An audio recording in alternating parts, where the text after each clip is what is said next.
El podcast de Pepe Forte. El podcast de Pepe Forte. No voy a poder evitar separarme de mi historia de muchos años de editor, de libros y publicaciones y revistas. Y mirando el libro cuya portada quiero mostrar en este momento, esta pieza importante, este libro que se llama The Rocks of a Cross. O sea, esto sería traducido del inglés al español. Esto sería Las Rocas de la Piedra. El autor es José Herrera, a quien hemos convocado para que converse de este libro y otras cosas que están conectadas con la publicación del libro. Y el libro lo he estado hojeando profundamente. Y a nuestro invitado que se encuentra acá, quiero comenzar con la primera pregunta. De acuerdo con lo que habíamos conversado previamente del sujeto del libro, lo que tú pretendes con él, que tiene que ver con asuntos de sociedad, asuntos de paternidad con hijos, el asunto terrible que golpea tanto a la sociedad americana de los divorcios, entonces la custodia de los niños, pero primero por la portada y después porque lo he estado leyendo. Y además incluso lo describes como novela, lo cual me intrigó muchísimo. El libro es profundamente religioso. Entonces, la primera pregunta que tengo para ti, y además muchas citas y citas constantemente de versículos de la Biblia, o sea, ¿qué cosa es? ¿El libro o es una mezcla de ambas cosas? ¿Es un libro que tiene que ver profundamente con la fe? ¿O es el libro de lo que acabo de comentar, que es un libro para ayudar a la sociedad? ¿Qué cosa es? Es realmente una novela basada en eventos reales de un proceso de custodia y de divorcio. Está escrito como novela basado en 3 caracteres, lo que representaría la madre, el padre y el niño. El libro está escrito desde el punto de vista del niño. El libro recoge la trayectoria del padre, las dificultades que el padre atraviesa para mantenerse en la vida del niño. El libro, sí, estás correcto en lo que dice, tiene una connotación cristiana, tiene pasajes bíblicos, porque es un libro, como te digo, es un libro que, ese libro, aunque realmente habla de lo que son los retos de divorcio y custodia, realmente es un libro que cualquier persona que esté atravesando cualquier cosa, cualquier situación en su vida lo puede leer. De angustia, porque okay, cada uno de nosotros durante el proceso de nuestras vidas nosotros pasamos dificultades. En esa historia que estamos viendo en ese libro, es este padre que está pasando esta situación que es bien dolorosa. Para él representa hasta cierto sentido el fin del mundo, lo cual podría ser para otra persona una situación médica. O sea, el libro está escrito con eso, o sea, tiene un espectro todavía mucho más amplio que eso. Pero sí, habla de lo que está pasando realmente en el mundo. Tú acabas de tocar un punto extremadamente importante. Yo creo que lo que es el núcleo familiar, lo que es realmente esa... La familia. A medida que ha ido pasando quizás las últimas 3 décadas, yo creo que se ha ido fracturando. ¿En Estados Unidos o en el mundo? Yo me estoy basando, en las sociedades occidentales. Bueno, yo me estoy basando más bien en Estados Unidos. Y me estoy desviando un poquitico, después tengo que regresar al título y la portada. Okay. Si tú te pones a pensar y te pones a mirar realmente, y vamos a la década de los 60, comenzando en los años 50, 60, 70, 80, la presencia familiar era única en los Estados Unidos. Era padre, madre, sus hijos, sus abuelos. Existía esa unión. Yo creo que quizás ya cuando empezamos a entrar a los 90, a los 2000, a los 2010, a los 2015, 20, por ahí, quizás la presión de la vida diaria ha llevado a la fractura de los matrimonios. Hay padres que tienen que trabajar múltiples horas, las madres tienen que trabajar múltiples horas, entonces claro, los hijos, quien los está criando en los tiempos que nosotros éramos pequeños, quizás eran nuestros abuelos, nuestros tíos, alguien de la familia.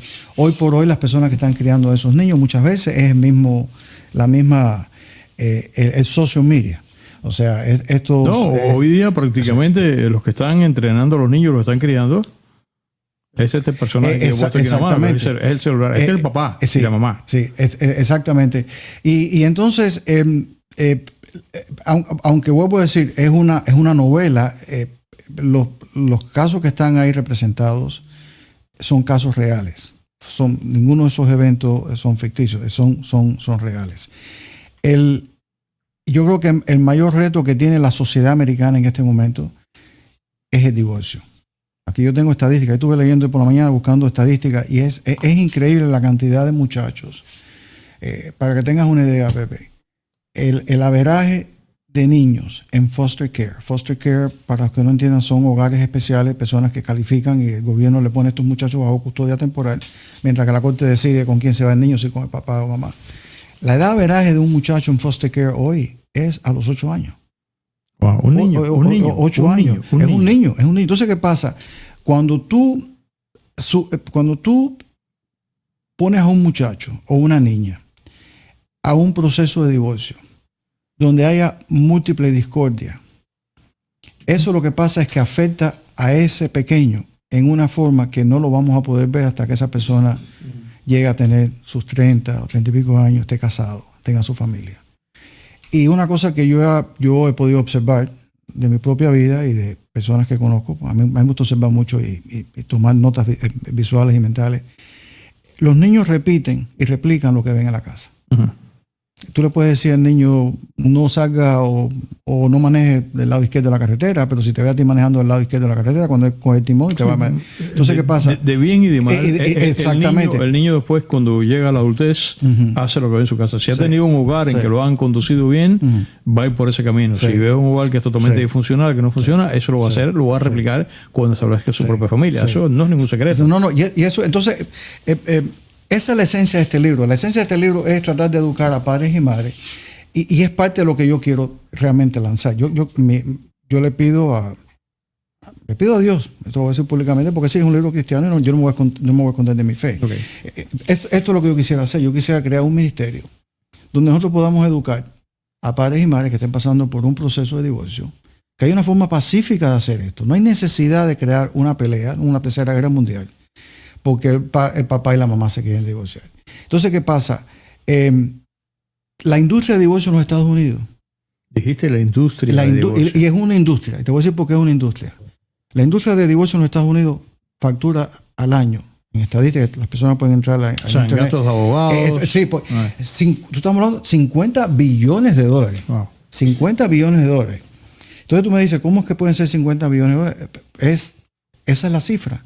Porque cuando tú entras a un proceso de divorcio, personas de altos ingresos, personas que tienen múltiples propiedades, tú estás hablando de trillones de dólares que la corte tiene que decidir cómo ese dinero se va a separar. Entonces, parte de esa distribución caen los muchachos. Okay. O sea, ¿quién se va a quedar con el niño? ¿Quién se va a quedar con la niña? El 90% de los casos hoy que se deciden en corte de divorcio, el 90%, la corte le entrega a la madre la custodia. Sí, claro. Le entrega a la madre. Entonces, yo lo que he podido aprender, y es el énfasis de ese libro, y es el vehículo. El libro realmente es un vehículo. Es importante saber que un padre y una madre, ambos tienen derecho a esa criatura. Claro. O sea, yo creo que cuando una tercera persona que realmente no conoce a las partes interviene en una forma, hasta cierto sentido, a veces liberal. No quiero usar esa palabra liberal, pero es un proceso. No parezca una alusión de corte político. Exactamente. O partidista. O partidista. Pero en la misma forma que hay muy buenas madres, hay muy buenos padres. Claro. Entonces, ya hay malas madres y malos padres. Sí. Claro. Y entonces cuando tú entras a este proceso de divorcio y de custodia, tú empiezas a mirar las tácticas que se utilizan muchas veces para desacreditar a uno de los dos. En el libro yo hablo en particular de algo que se llama Parental Alienation Syndrome, el síndrome de alineación parental. Alineación. Alienar. Y es prácticamente, es la habilidad de uno de los dos padres de poder contaminar la mente de esa criatura. Y manipularlo. Manipularlo a pensar y decir lo que la persona está tratando de llevar a cabo. Y eso es lo que más daño le está haciendo a esto. Yo soy de la manera de pensar que En un proceso de divorcio, los primeros que tienen que estar protegidos son los niños. Por supuesto. Tú sabes. Porque cuando tú empiezas a envolver los niños o a tomar partida, ahí es donde tú realmente lo vas a contaminar. Utilizarlo como una herramienta. Exactamente, exactamente. Y eso es en mi opinión, lo que yo quisiera lograr. Porque lo que está pasando es el daño que tú le... no estamos hablando de un grupito de muchachos, estamos hablando de... Aquí tengo la estadística. Son millones, ¿no? Para que tengan una estadística, el 50% de los menores en los Estados Unidos actualmente, 50% de ellos van a experimentar divorcio en su vida. 50% de los muchachos que están ahora casados, que son niños, el 50% de ellos van a experimentarlo. El porcentaje es mucho mayor. Las parejas que se casan por primera vez, la posibilidad de divorcio es mayor que las personas que se casan segunda o tercera vez. Increíble, pero ahí están los números. Claro. Ahí están los números. Entonces, ¿qué pasa?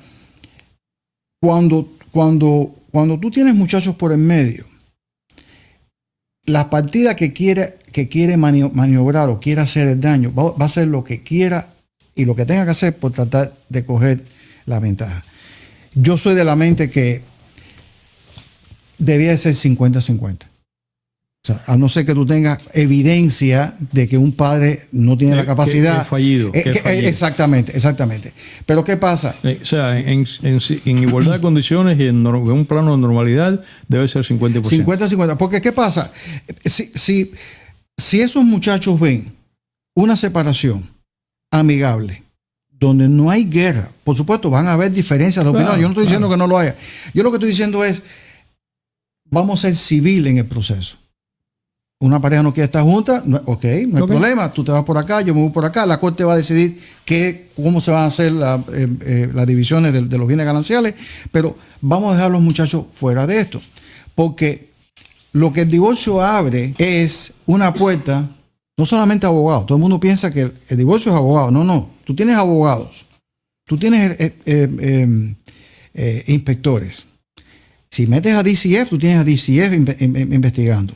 Tienes agentes de real estate, porque si tú tienes propiedad en el medio, todo eso se tiene que ver. Entonces por ahí empezamos, por eso es que llegamos... Lo que tú dijiste industria. Claro. Es una industria cuando tú te pones a mirar. Entonces yo lo que quisiera es buscar la forma de quitarle el incentivo financiero al divorcio.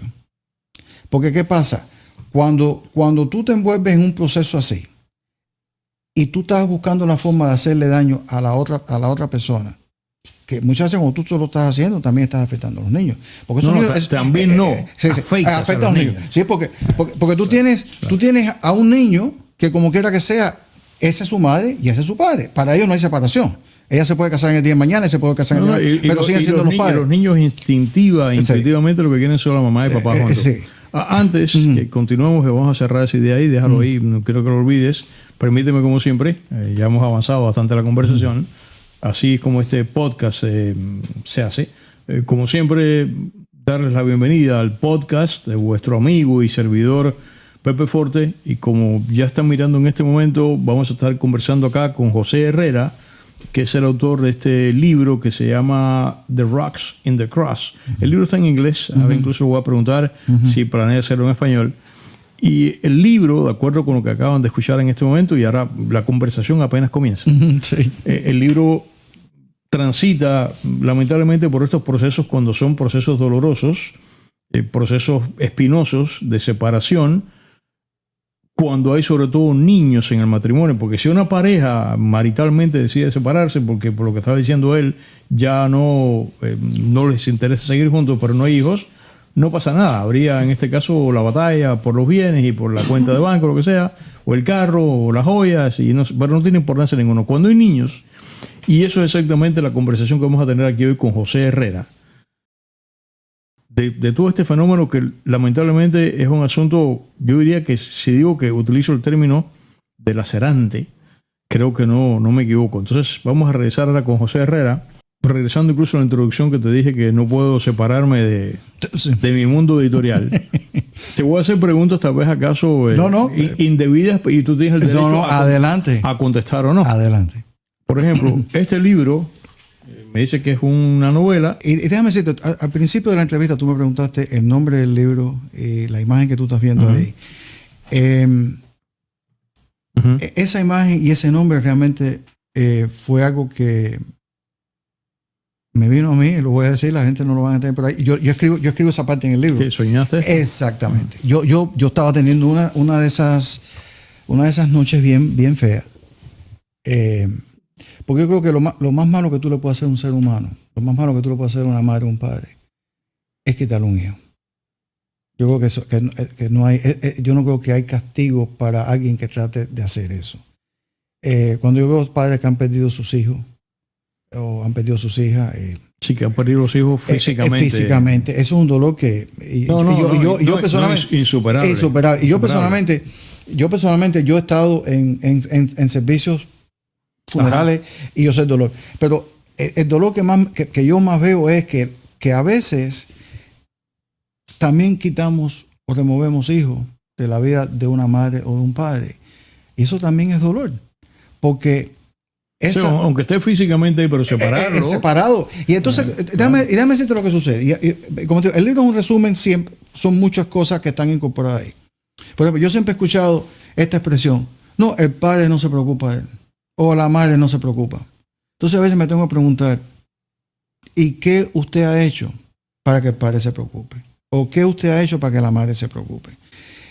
Y eso me lleva a mí... Te interrumpo para acotar que eso que tú dices, en muchos casos es cierto. Hay sobre todo cuando pasa esto que tú me acabas de comentar, que la mayor parte de las veces la custodia del niño viene a la madre. A la madre. Y yo escucho muy frecuentemente: el padre no se ocupa ni filialmente, ni se ocupa tampoco, no se ocupa tampoco económicamente.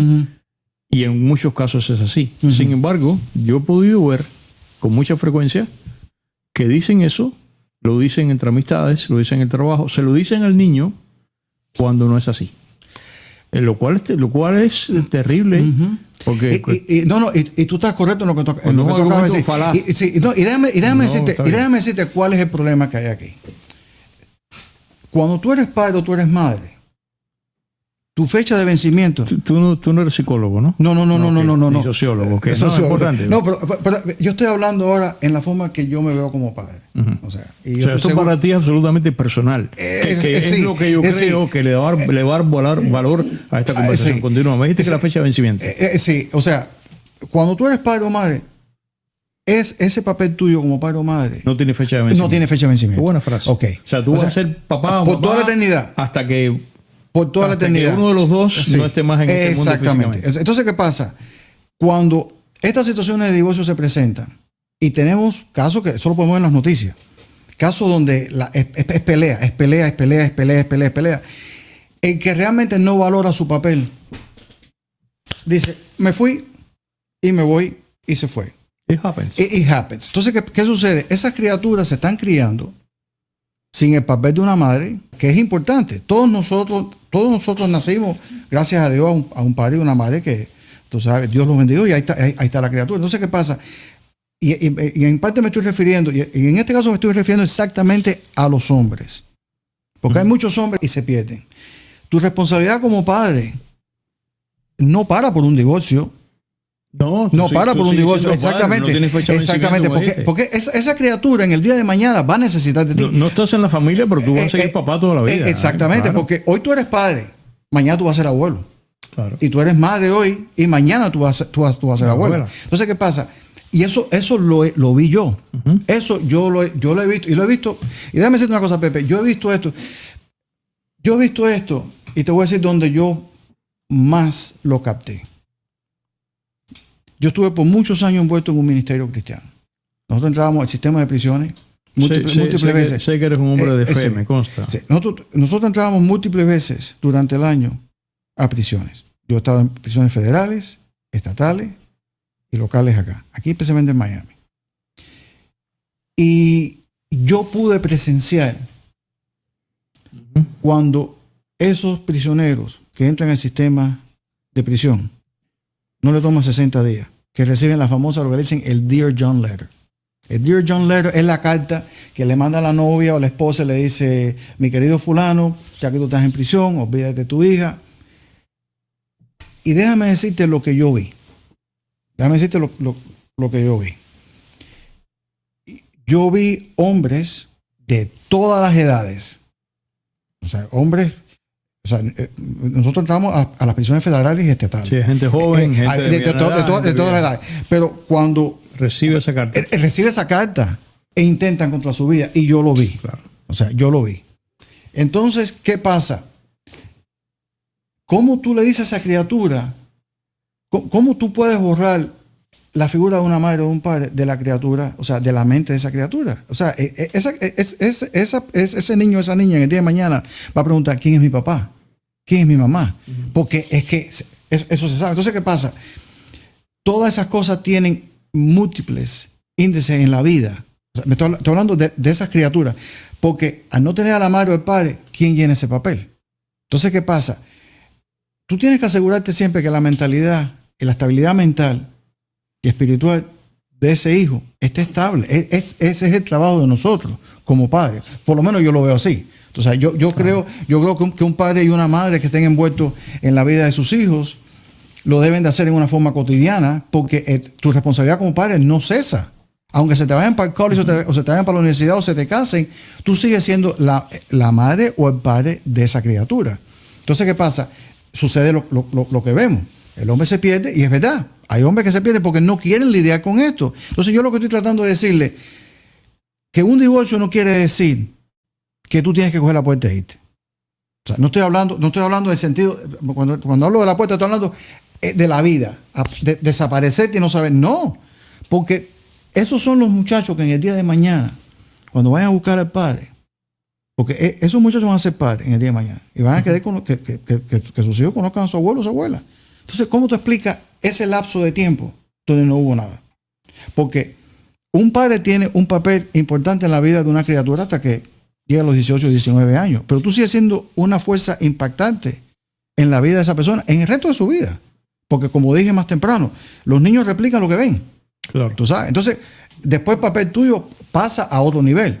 Entonces tú vas a ser el abuelo, tú vas a ser la abuela, pero esa responsabilidad no cesa. Entonces, eso es lo que yo lo vi. Yo vi un caso en particular de una muchacha jovencita. Y ella estaba en malos pasos. Estaba hablando de una muchachita relativamente joven. Y yo estaba en la corte ese día para ver a mi hijo. Y yo tenía un libro. Que a mí ese libro me ayudó muchísimo. ¿Qué libro es? Se llama The Man in the Mirror. El hombre en el espejo. Bueno, es como el título de la canción de Michael Jackson. Ajá. The Man in the Mirror. Un libro fascinante. Okay. Y yo veo a esa muchachita llorando, ¿sabes? Me recuerdo, jovencita, tendría 21, 22 años. Y ¿la estaban juzgando? No, ella la habían puesto bajo visita supervisada. Okay. Entonces me pongo a conversar con ella porque éramos los únicos dos en la habitación. Éramos los únicos dos esperando. Ella estaba esperando porque le trajeran a su criatura, un bebé, estaba recién nacida. Para que ella estaba metida en droga y prostitución. Exactamente, sí. Claro, y aquella muchacha, Pepe, lloraba. Estaba metido en eso, pero era mamá. Sí, pero fíjate lo que pasó en ese caso. Había discordia. El padre le quería quitar la criatura a ella, cueste lo que cueste. Sí, por sus antecedentes morales, claro. Y entonces, aquella muchacha, yo me recuerdo que lloraba como tú no te lo puedes imaginar, que Dios sea mi testigo. Y yo le dije a esa muchachita, porque es que no había más nadie, éramos ella y yo solo ahí. Y entonces yo le pregunto, ¿qué pasa? Entonces ella me hace el cuento. Y entonces yo lo que hice fue, le dije, mira, donde tú estás hoy, tú determinas dónde tú vas a estar mañana. Si tú tomas una decisión hoy de parar lo que tú estás haciendo, que te está prohibiendo estar con tu hijo o tu hija, mañana va a ser un nuevo día, pero tú tienes que tomar la decisión de hacerlo. Y si tú haces eso, entonces tú vas a tener el valor y vas a tener la constancia de cómo tú puedes volver alante de un juez o alante de una jueza y decir, yo quiero volver a estar en la vida de... Porque esto solamente... había muchas cosas que eso no lo quiero divulgar, pero fue cosa que ella se franqueó conmigo y ella me comentó. Y fue básicamente alguien que metió un chivatazo y investigaron por arribita, investigaron por arribita y quítalo. Que eso es lo que pasa, eso es lo que pasa muchas veces. Entonces, ¿por qué yo digo eso? Yo digo eso porque nadie sabe lo que es un proceso de custodia hasta que tú lo pases. Porque yo conozco de alguien que me comentó un día a mí que fue a ver un abogado Y él tenía un caso fuerte. Y la respuesta del abogado fue, bueno, todo depende de quién sepa mentir más. Wow. ¿Tú sabes? Qué horror. Entonces No ¿qué good, pasa? no good. Sí, y esto que voy a decir ahora, esto yo lo he dicho públicamente. Pero lamentablemente es una realidad. ¿ok? Sí, no, pero esto que voy a decir ahora pública, esto que voy a decir, esto no es, o sea, es más, en el libro yo hago un énfasis al final del libro porque yo creo que el sistema judicial de los Estados Unidos, especialmente lo que es Family Court, ellos están haciendo un buen trabajo porque están sobrecargados. Esa es la pura verdad. DCF está sobrecargado, la cantidad de niños que están en foster home, que hay. Y estamos hablando de números grandes. Aquí no estamos hablando de números pequeños, aquí estamos hablando de números grandes, la cantidad de muchachitos que caen en foster home. Y ese es el gran peligro que tú tienes en un foster home, porque un foster home, si caen en una casa de buena familia, tú sabes, con otras criaturas que están más o menos en la misma forma de mental, de lo que es pensar y eso, tú no tienes peligro. Por eso estás parado, estás en un sitio de eso que hay 50 chiquillos. Esta es una estadística que yo tengo aquí. En el año 2022, 44% de niños estaban en casa foster home con personas que no eran su familia. Claro. ¿Ok? Escucha esto, 44%. 35% de ellos estaban con familiares. Pero aunque el número que te voy a dar es más pequeño, donde estaban esos muchachos de peligro, 17% de ellos estaban en casas de grupos. O sea, estamos hablando de donde en una casa pueden haber 15, 20 muchachitos. Sí, ya ahí se pierde el sentimiento de familia. La colectividad te mata el sentimiento de familia. O instituciones. Instituciones. Okay. Déjame decirte lo que yo vi en prisión. Y eso fue que a mí me dio una forma de pensar, porque a veces nosotros pensamos que esto es esto porque es así. Pero a veces tú tienes que empezar a investigar y decir, pues esto es así, no es porque así, es porque pasaron. Claro. La mayor parte de esas personas que a través de los años yo visitaba en prisiones, cuando ellos te empiezan a hablar contigo, y por eso, y todo esto que te estoy diciendo, yo lo incorporo en el libro, porque ese libro, al final, okay. Si al final del libro resume lo que yo estoy tratando de llevar a cabo. Cuando tú te pones a conversar con ellos, ellos te decían a ti, así, te decían, número uno, se levantaban el pullover. Yo podía ver lo que era una herida de bala y lo que era una puñalada. Una gran diferencia. También le podía mirar el brazo y el brazo te decía exactamente cómo se trataban de suicidar. Pero ellos, a la edad así, 8, 9, 10 años, ya ellos habían cometido su primer crimen. Claro. Y no estamos hablando de entrar a un lugar y darse 5 pesos. Estamos entrando Ok. La mayoría de ellos no fueron criados ni por mamá ni por papá. Fueron criados por un abuelo, un tío, una tía. La mayor parte de ellos, y esa es la parte, pues es la parte triste de todo esto. Por eso es que esto de cuidar a la niñez es responsabilidad de la sociedad. O sea, no es solamente mamá y papá. Mamá y papá tienen ellos son la primera línea de defensa. Pero la sociedad, igual que las organizaciones cristianas, porque hay muchas organizaciones afuera que están trabajando en esto. Pero yo lo que quiero es traer la luz pública, o sea, darle luz a lo que está pasando aquí. Por eso es que esto es lo que yo quisiera hacer. O sea, dedicarme a esto en el podcast que voy a tener en YouTube. Eso es lo que yo quiero hacer. Traer profesionales, abogados, jueces, gente de DCF, para traer luz y ver cómo esto tiene que haber alguna forma de proteger a esos pequeños. Porque es que, Pepe, yo lo veo. Para mí es sencillo. Mira, yo te voy a decir una cosa que hay 2 términos que usa el sistema de Family Court. El primero que ellos usan es, y esta es una línea típica, in the best interest of the minor. Tú miras toda la moción. Okay. Tú miras tú coges cualquier moción fileada en los Estados Unidos, en Family Court, y está puesto in the best interest of the minor. In the best interest of the minor. ¿Ok? Pero muchas veces, the best interest of the minor es realmente el que investigó por arribita. Y eso me lleva a mí a lo que acabamos de hablar un ratico de Parental Alienation Syndrome. Déjame decirte por qué el Parental Alienation Syndrome es algo que hay terapistas que lo reconocen, hay terapistas que no lo reconocen. Para tú detectar el Parental Alienation Syndrome, tú tienes que hacer realmente lo que le dicen los americanos un deep dive. Y déjame decirte por qué. Un terapista, por ley, tiene lo que se llama mandated reporter. Mandated reporter. O sea, ellos están obligados por la ley, lo que se le dice un reportador, o sea, bajo un mandato. Si esa criatura se sienta ahí y dice, mi papá me da golpe, mi papá hace esto, mi mamá... Inmediatamente lo creen. Inmediatamente te llaman al departamento, lo cual ellos deben hacer. Investigar. Sí, o sea, yo no estoy en contra. Lo he visto. Pero ¿qué pasa? Ese es el peligro a veces. Entonces, cuando tú tienes personas que están jugando, porque eso es peligroso, porque vuelvo y te digo, si tú tienes un muchacho o una muchachita con una mentalidad tierna todavía, ellos van a hacer lo que mamá le diga o lo que papá le diga, porque ellos piensan que yo hago lo que dice mamá y yo hago lo que, porque yo no le voy a hacer daño a la otra persona. Y realmente están usando a esa criatura como un vehículo. Entonces, ¿qué pasa? Eso se sigue multiplicando y se sigue multiplicando. Entonces, si tú te estás defendiendo contra una causa esa, y tú tienes el testimonio de un menor, y tienes una investigación basado en esto, y no te estoy diciendo, o sea, si es realmente lo que está pasando, sí, la ley tiene que entrar y decir, no, el padre no puede tener la custodia, la madre no puede, o tú lo pones bajo visita supervisada. Pero hay mucha manipulación. Entonces, una cosa que yo dije, y esto yo lo dije en público, y se lo dije a una jueza, se lo he dicho a las autoridades. Porque yo use pantalones, no quiere decir que yo tengo que ser mirado bajo una diferente lupa para yo ser padre. Tú sabes. Para mí, una madre tiene todo el derecho de estar en la vida de un hijo y un padre tiene todo el derecho de estar también en la vida. Yo no veo distinción en ese. Para mí, en la forma que yo lo miro, y así lo escribí en el libro, tomó dos personas a crear una criatura. Entonces, ¿cómo tú vas a coger la criatura y dividirlo en medio? ¿Sabes? Y eso es lo que yo estoy tratando de llevar a cabo. Que estos padres sepan que sí, que porque una relación matrimonial llega a su fin, caballero, vamos a proteger a esos pequeños. Esos pequeños no tienen por qué virarse y empezar a odiar a la madre o odiar al padre o ponerle cosas en la cabeza. Esa criatura en el día de mañana va a replicar lo que está viendo. O sea, y vuelvo a aclarar lo que estoy hablando. Yo no estoy hablando, si tú estás en una situación, y eso en el libro también yo lo aclaro.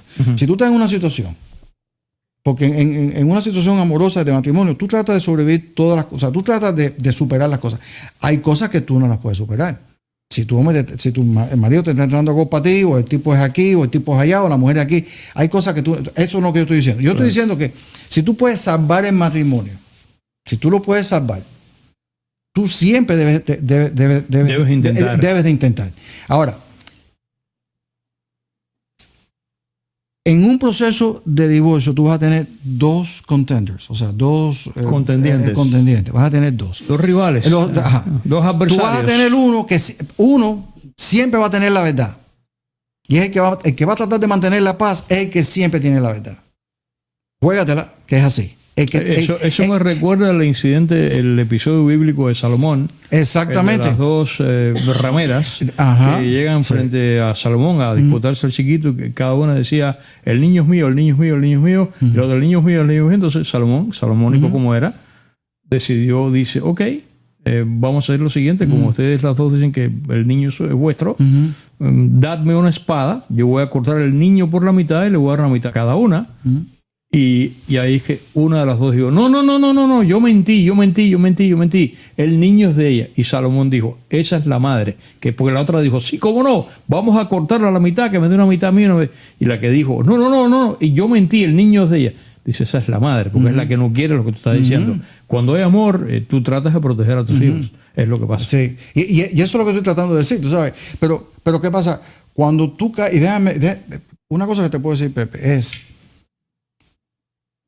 pasar ese proceso, que te cuestionen, porque cuando tú caes a una investigación por algo falso, te investigan, lo que tú piensas que no te van a investigar, te lo van a investigar. Entonces es muy difícil que tú todo lo que estás tratando es de mantener tu presencia en la vida de tu hijo o de tu hija, y que personas que ni te conocen te vengan a investigar.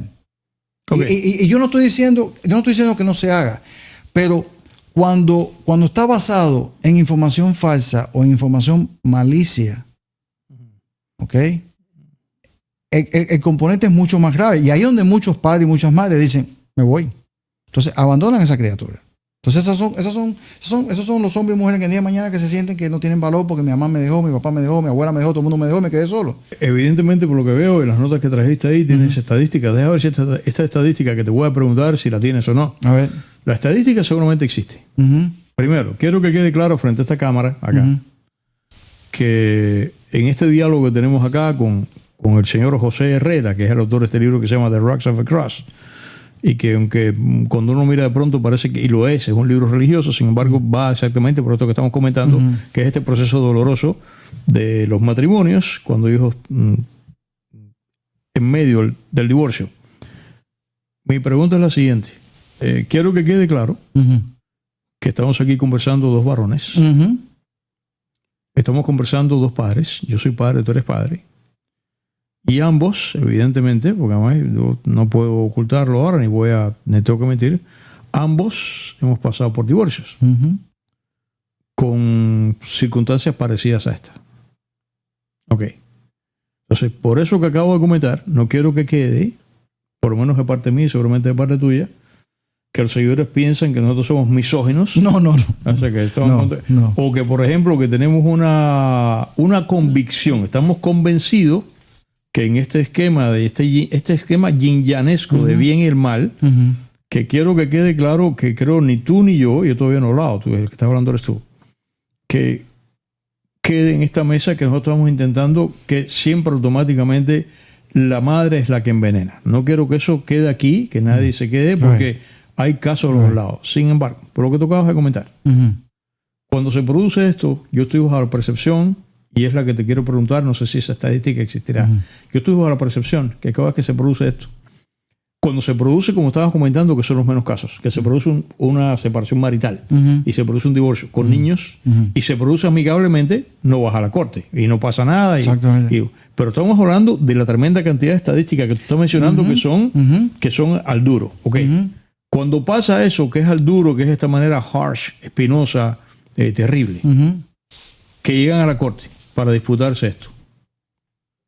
Yo estoy bajo la impresión, bajo la percepción, y por tanto toda percepción puede ser absolutamente errada, porque es una percepción. Yo estoy bajo la percepción de que en cuanto caes en el sistema, dime tú si estoy errado o no, y si hay una estadística al respecto. Yo estoy bajo la percepción de que cuando caes en esta circunstancia ahí, inmediatamente el juez o la jueza o el sistema está visualizando al padre como el malo de la película. ¿Es así?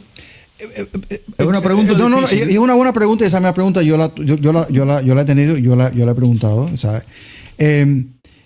La mayor parte de los casos, sí, la corte siempre va a decidir por el lado de la madre. En la Florida, gracias a Dios, ha empezado a haber un cambio, porque se han empezado a dar cuenta. Tú acabas de decir algo que es extremadamente claro, y eso es algo que yo también quiero aclarar, porque en el libro yo soy bien claro sobre eso. Yo estoy hablando solamente en el libro de los debates, las peleas que existen entre las dos parejas, entre el hombre y la mujer.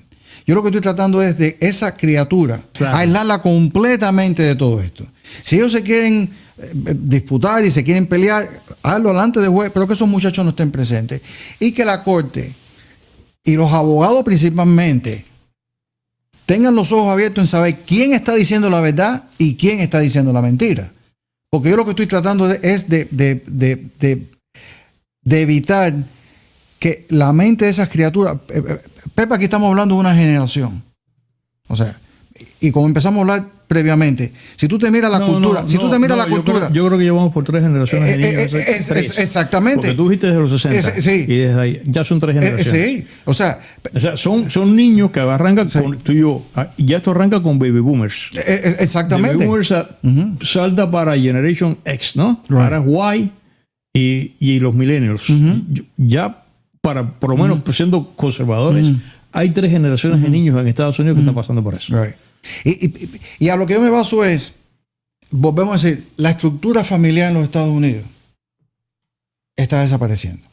Nosotros no lo vamos a querer admitir, pero es porque lo que era el núcleo ese familiar, las familias unidas, ir a la iglesia los domingos, el padre llevar a la niña a la escuela, o sea, eso se ha ido. ¿Por qué? Porque las demandas de la vida cotidiana, las demandas de la vida laboral, le ha creado más presión y más presión. El fenómeno viene, Pepe, desde los años 60. Piensa que aguanta ahí para que no pierdas el hilo.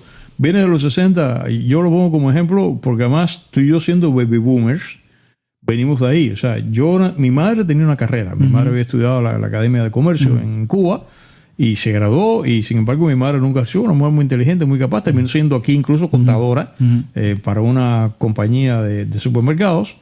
Mi padre sí era contador de profesión, Pero, por ejemplo, yo crezco en Cuba con una mamá que era ama de casa. O sea, cuando yo regresaba de la escuela, mi madre y mi abuela me estaban esperando en casa y mi padre estaba en... Entonces, yo no crecí solo con la tutoría de primero de un televisor, porque ya los Generation X es la primera generación que llega aquí a Estados Unidos, llega a la casa solos.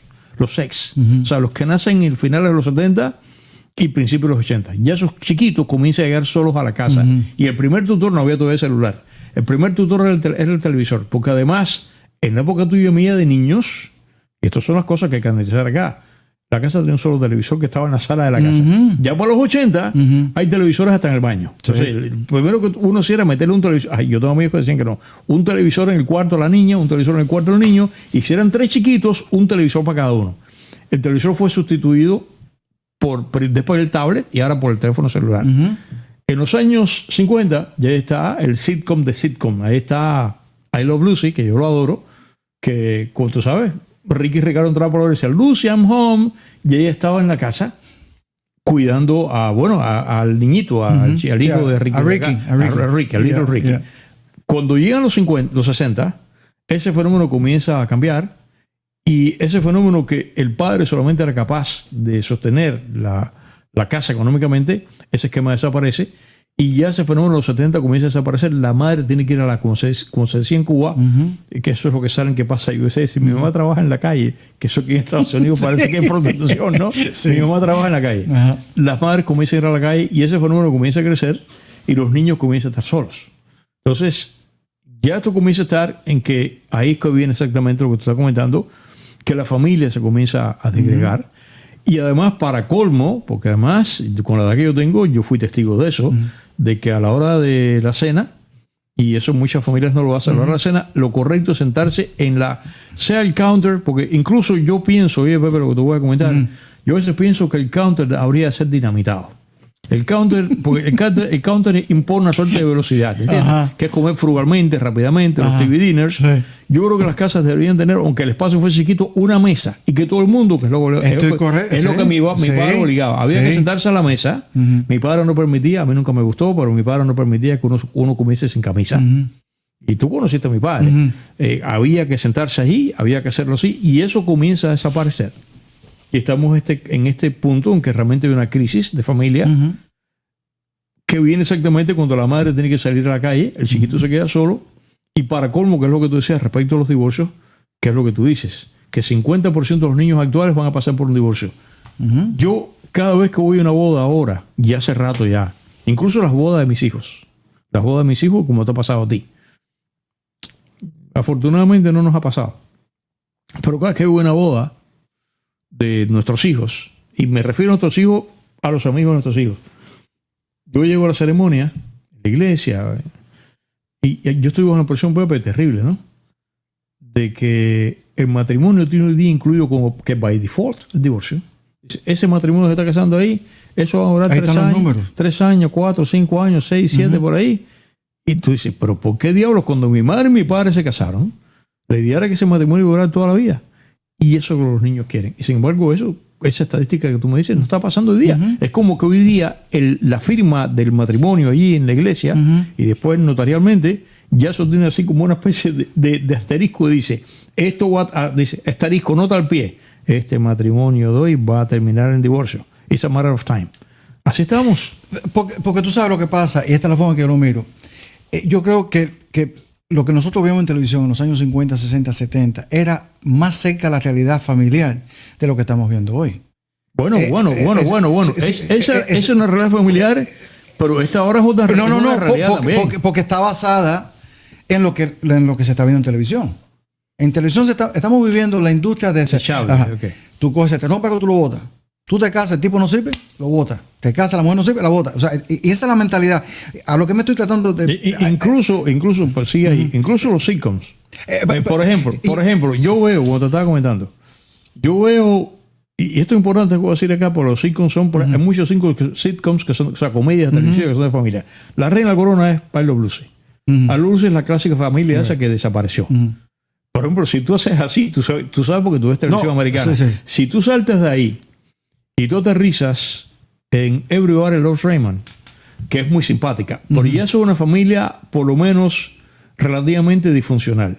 Pero si te aterrizas a una serie que yo odio, que no puedo con ella, que es Married with Children. Oh, Married with Children. Wow, Eso es. Pero, Oh my God. sí, es verdad. Pero junto con eso, Sí. en los 80, fíjate Sí. tú, y es una familia afroamericana. Ajá. Hay un sitcom que yo adoraba, y la directora y yo. ¿Cómo? ¿Cuál era? Jeffersons. No, yo no no. acababa de comentar. Sí, Yo no acababa de sí. comentar. Una familia afroamericana es el Cosby Show.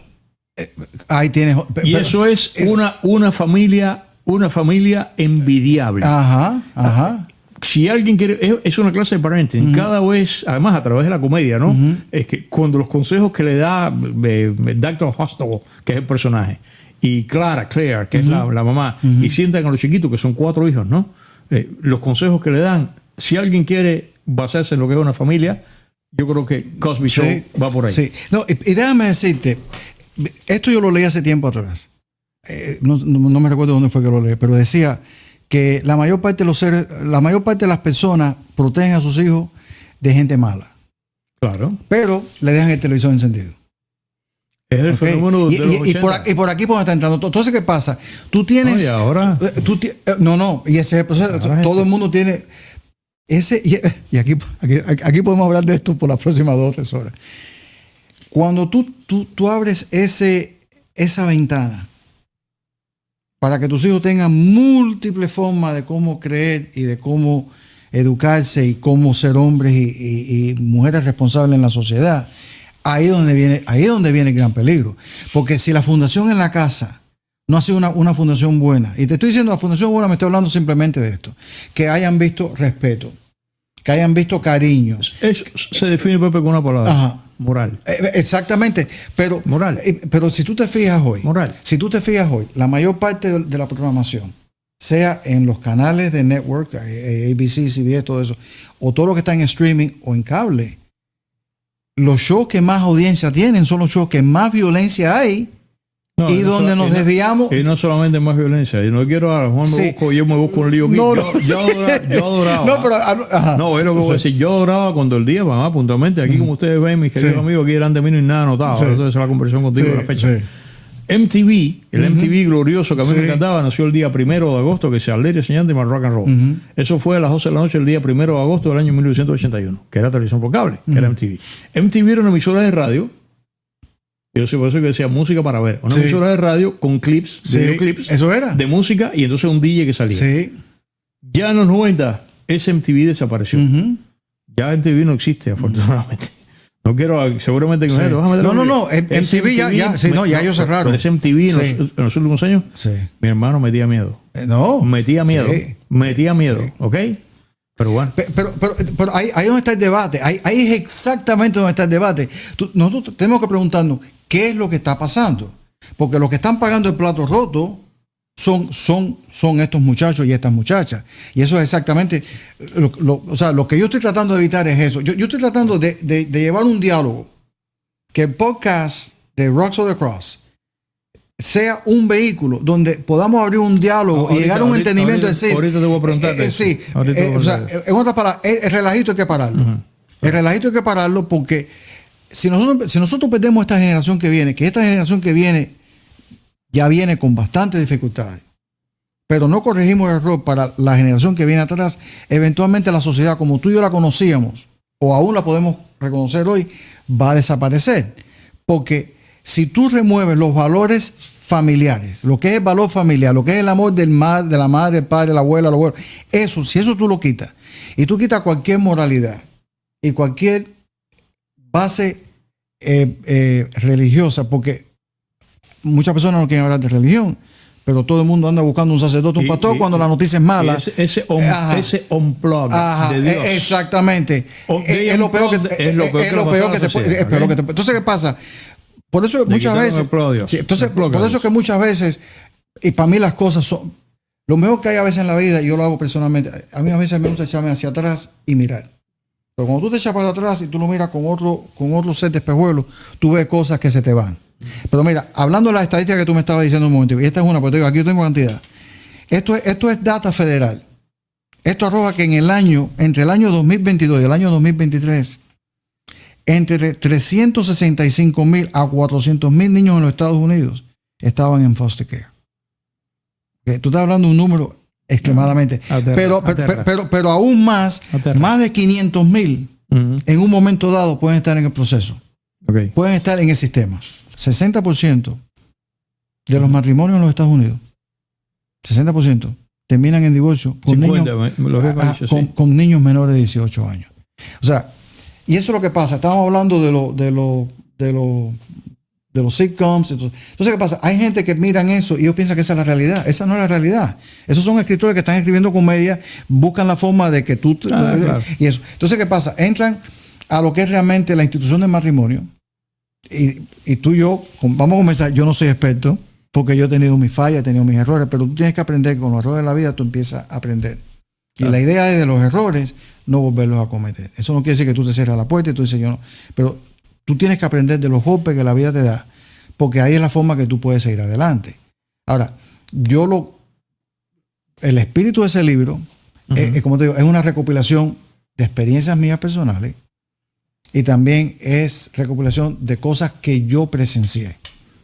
Y te digo, es duro ver que una persona que esté en prisión, sirviendo su prisión, no hayan tenido alguien que lo haya guiado, o por lo menos haya dicho, es verdad, yo tuve a fulano que me guió, a mi madre que me guió, pero yo fui que decidí hacer esto. Porque, claro. Porque ¿qué pasa? No, pasa, la sociedad es así. Hay gente que ha sido bien, y al revés, hay gente que nace en un ambiente totalmente hostil y carente de moral, y la persona sale exitosa y derecha. Eso pasa de todo. Pero generalmente hay una concordancia entre educación en la casa y el resultado después. No, definitivamente. Definitivamente. Definitivamente. Pero te digo, todo, yo siempre lo digo, todo comienza en la casa, igual que todo comienza en el corazón. La persona lo que lleva aquí adentro es lo que va a hablar y lo que va a decir. Y el que no tiene, no te puede dar lo que no tiene. La casa, y eso que no me he llevado todavía ahí, la casa y la escuela. La escuela hoy día no es la que tú y yo No. Nosotros aprendemos matemática y geografía. Hoy la escuela te enseña cosas. No me refiero solamente al asunto de los programas de estudio, que llaman a cosas fatales. Me refiero al saldo de la ética que tenía. Por ejemplo, a mí no me pasó, yo fui un niño, para que yo no puedo reinventarme ahora, yo fui un niño que me portaba muy bien, de magnífico rendimiento académico, un performance tremendo, sobre todo en la primaria, en la secundaria no, por una serie de razones. Pero, por ejemplo, si yo llegaba, a mí no me pasó, pero yo lo vi con mis amiguitos. Yo soy un baby boomer, con amiguitos como yo, con padres que eran contemporáneos con mi padre, que el chiquito llegaba a la casa y decía, la maestra me regañó. El padre decía, ¿qué hiciste? O sea, no descaracterizar a la maestra. Hoy día al revés, el chiquito de pronto está en un grado de impunidad total, en que si el chiquito llega a la casa quejándose de la maestra, inmediatamente los padres asumen la pose a favor del muchacho y llegan ahí, se comen a la maestra viva, y al revés. Si el muchacho llega a la escuela con alguna señal, incluso de corte físico, de que le han puesto un correctivo, lo cual por supuesto todo el mundo sabe que correctivos de corte físico son indebidos. Eso no vamos a discutirlo, eso todo el mundo sabe perfectamente bien. Pero inmediatamente que llega a la escuela, le caen encima a los padres. Entonces de pronto el chiquillo dice, ay, lo que tengo una zona, yo tengo inmunidad diplomática. A mí no pueden de aquí decir que soy persona non grata, yo hago lo que me dé la gana. La época tuya y mía no era así. La época tuya y mía, la maestra era una autoridad. Era una autoridad y se respetaba lo que la maestra decía. Ya eso se acabó. O sea, aquí hubo una imbricación de hogar con escuela, ¿sabes? Ambas cosas. O sea, y es lo que habíamos hablado más temprano. Los padres han perdido la autoridad. Claro. Entonces los muchachos piensan que ellos son los que tienen la autoridad. Claro. Yo sigo diciendo que no. Yo sigo diciendo que no. Tú eres un menor hasta que tú cumplas los 18 años. O sea, cuando tú tienes los 18 ya tú eres legalmente mayor de edad. Tú y yo que somos contemporáneos, yo lo digo, si hay algo que yo agradezco tanto. Mi madre era una persona llena de amor, y yo otra vez si regreso a la tierra, en la cual no estoy interesado, y me piden ahí arriba que a quién tú quieres de mamá, y digo, quiero a mi mamá otra vez, mi padre, quiero a mi padre otra vez. Hay gente que no, yo sí quiero eso. Sin embargo, a pesar de eso, además mi madre afortunadamente es una persona inteligente, mi madre es una mujer de autoridad. O sea, lo voy a decir aquí quizás, mira lo que Pepe Forte va a decir. Yo me sentí hasta el último día de mi madre, que lamentablemente cuando pasó al otro plano en el año 2022, yo sentí toda la vida la autoridad de mi madre respirándome en la nuca, mi hermano. Para que tú lo sepas, de cosas decir, de intentar dar un paso y hacer algo, decir, ¿qué va a decir mamá? Y esto lo saben mis hermanos y yo. Y mi madre tenía una frase que yo jamás he olvidado. Mi madre decía, yo no entiendo a esos padres a los cuales yo escucho decir, yo no puedo con mi hijo. Y entonces yo decía, mi madre está diciendo que sí puede conmigo y que me puede someter. O sea, de alguna manera, yo soy como, digamos, una suerte de perjudicado y lo que querría es tener una mamá y un papá livianos como ese que está criticando a ella. No, yo agradecí eso, de que mi madre en un punto me decía, tú estás muy equivocado, eso no puede ser así. Y con mi padre me pasaba igual. Y eso ha venido desapareciendo. Y mis padres eran así también. Igual. Tú sabes, mi mamá era una que Dios la tenga en la gloria, está en la gloria, yo sé, ella. Mi mamá era una que cuando te iba a regañar, te decía, amiguito, ven acá un momentico. Ven acá un momentico. Y ya tú adulto, porque te digo esto porque tú tuviste 18 años. No, eso me pasó a mí hasta el otro día, ¿ok? Hasta el otro día. Pero lo que pasa es que, y tú sabes lo que pasa, si tú caducas en tu papel de padre o madre, y tú dices que tú no puedes controlar a tu hijo, es que tu trabajo, entonces tú nunca lo has hecho. Porque la responsabilidad de padre comienza desde la cuna. La responsabilidad de madre comienza desde la cuna. Y tú tienes que estar envuelto en cada... Y lo que tú acabas de decir es verdad. Todos esos elementos que la sociedad ha creado, que era el respetar a tus maestros, el director de la escuela, cuando yo era pequeño en los Estados Unidos, óyeme, yo me recuerdo cuando yo era menor en los Estados Unidos, el director de la escuela... que ya eso ya está súper... te dan un paletazo. A mí me dio un paletazo. A mí me dio un paletazo simplemente porque yo no hablaba inglés.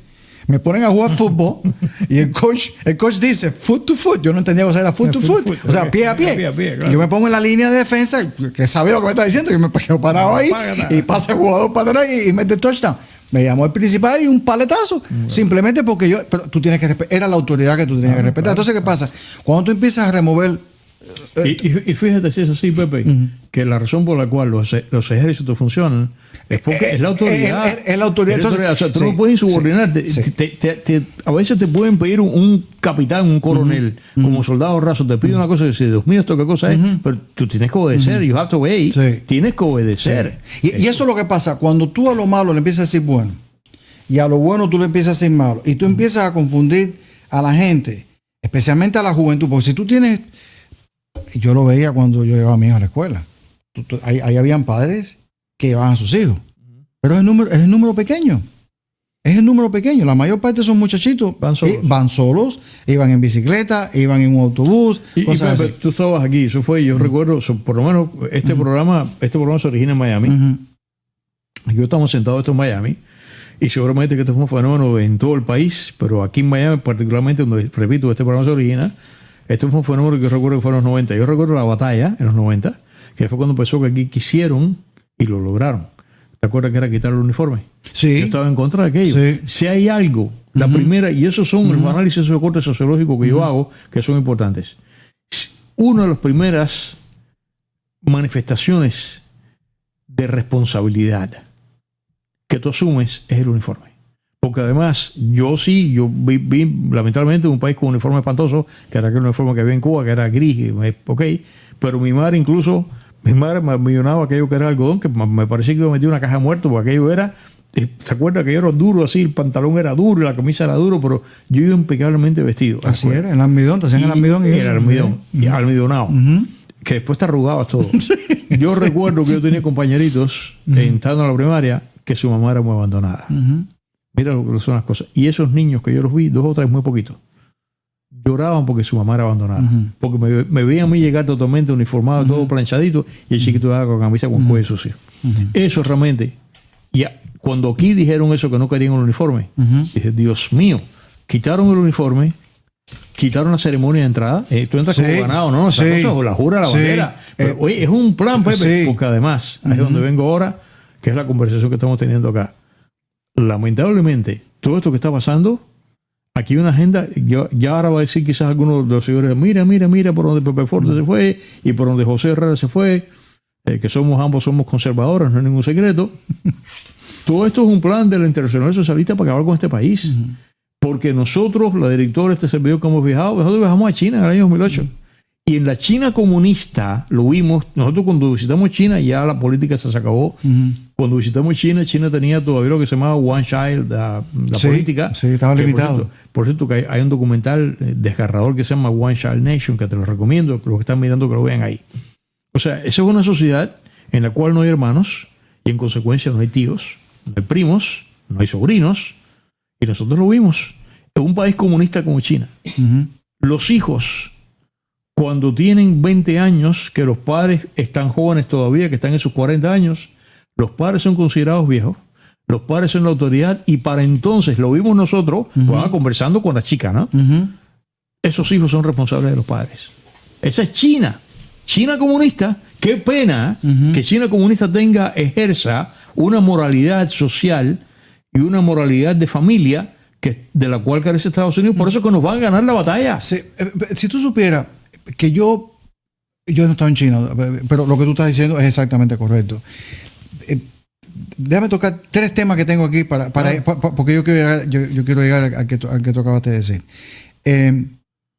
A mí me gusta seguir muchas estadísticas. A mí me gusta leer estadísticas en varias cosas. Y una de las estadísticas que últimamente le he puesto un poco más de atención es la asistencia a las iglesias.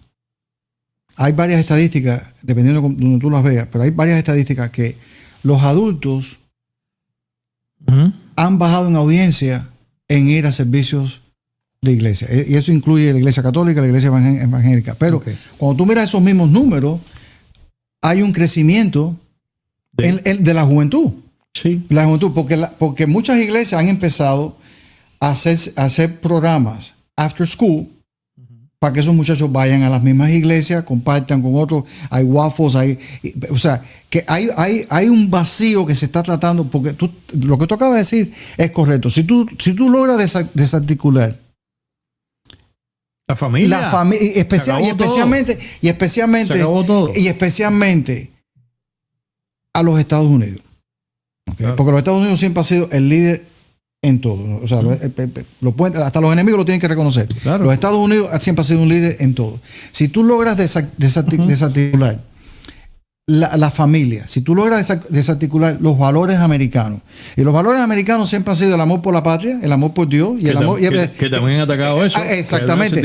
Exactamente. Entonces, si tú no amas a tu patria y tú no amas, porque podemos hablar de Dios, si tú amas a Dios, tú vas a amar al ser humano que tú tienes que ayudar. Porque ese es el mandato. El mandato es sirve a los que están al lado tuyo. Claro. Tú sabes. Entonces, ¿qué pasa? Lo que tú estás diciendo es absolutamente correcto. Y eso es lo que está pasando. Eso es lo que yo estoy... Hay un movimiento que aún no lo podemos ver, pero el movimiento está caminando. Entonces, ¿qué pasa? Si tú logras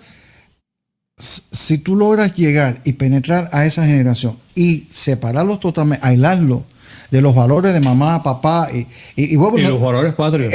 Exactamente. Entonces, ¿qué es lo que tú vas a tener? Se acabó el país, ¿qué es lo que quieren hacer? Entonces, la otra cosa que yo también quería decir es... Y sacas a Dios. Exactamente, y ahí no está el problema. Es una partitura, viejo. Exactamente. Pero déjame decirte, en esta parte de los divorcios, y esto es lo que está sucediendo, o sea, tú tienes padres o madres que están abandonando su papel responsable. Entonces, ¿qué pasa? ¿Quiénes lo están llenando?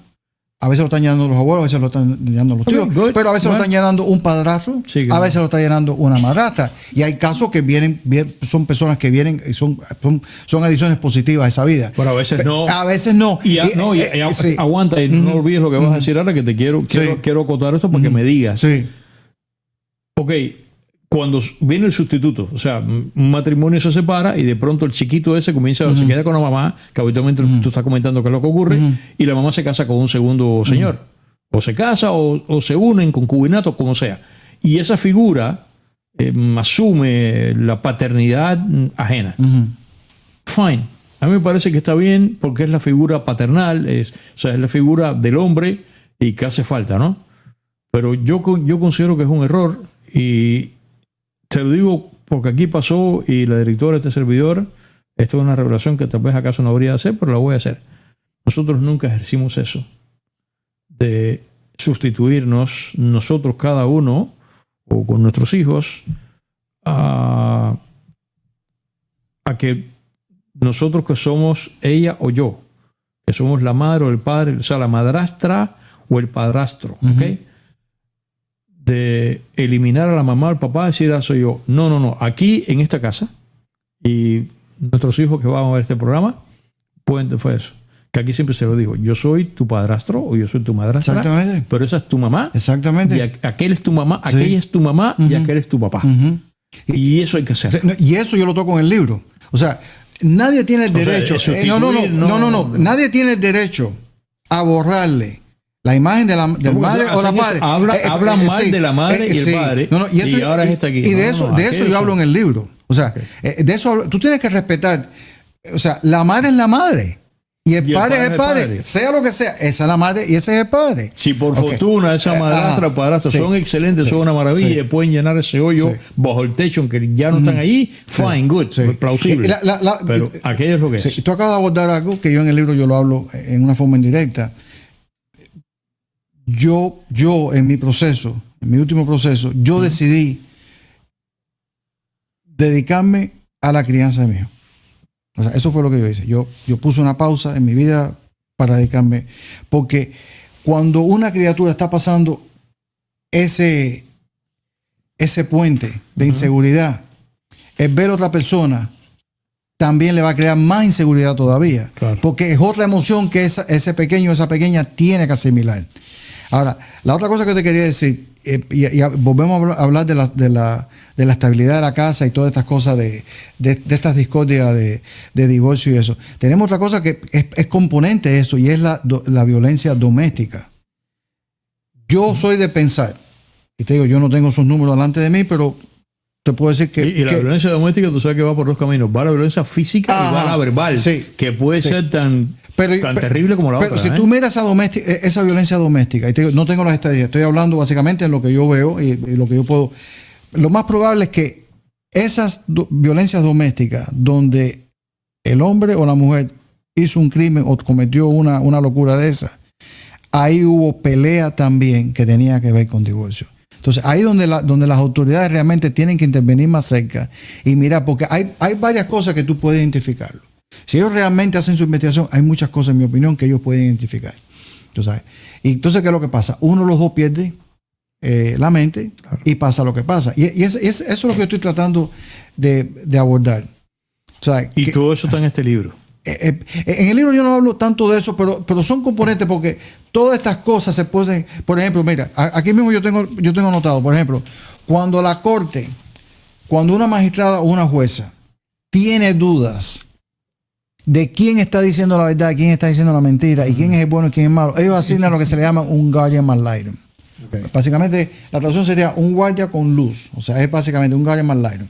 Y el guardian ad litem realmente son jueces o pueden ser abogados que la corte le da un mandato especial.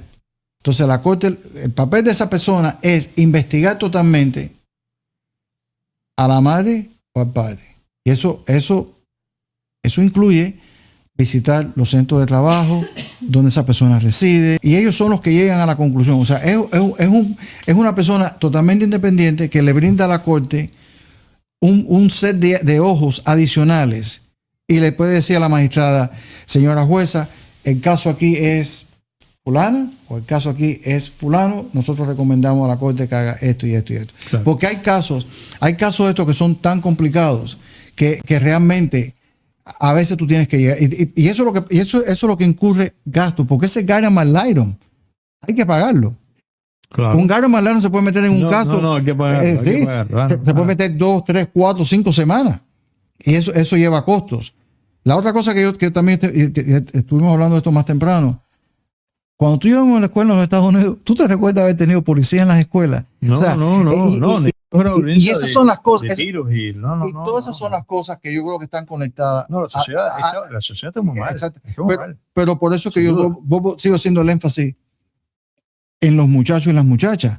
Porque esos niños y niñas, número uno, si ellos vienen de un mundo roto, ¿qué van a poder ellos lograr? Porque ellos van a repetir lo que están viendo. O sea, tiene que haber alguna... Van a replicar. Van a hacer un eco de lo que viene. Sí, claro. Sí, y eso es algo que yo creo que es parte de todos nosotros, no solamente responsabilidad de papá y mamá, es responsabilidad de la familia, es responsabilidad de la sociedad que estamos viviendo.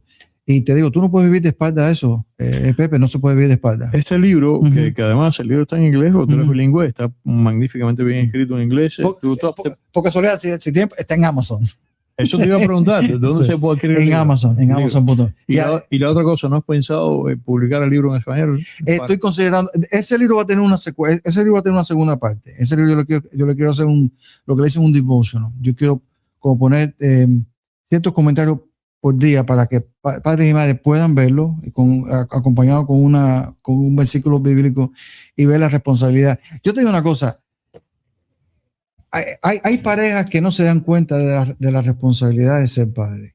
Y ahí es donde está el problema. Entonces, si tú tomaste la decisión de envolverte en una relación, y aquí estoy hablando en palabras un poco, quizás algunas personas lo vayan a encontrar chocante, y de esa relación salió un embarazo y salió una criatura, esa criatura tiene derecho a ver la vida, ¿sabes? Y tener a su madre y a su padre. Entonces, ¿qué pasa? Ahí es donde muchas de estas decisiones se toman.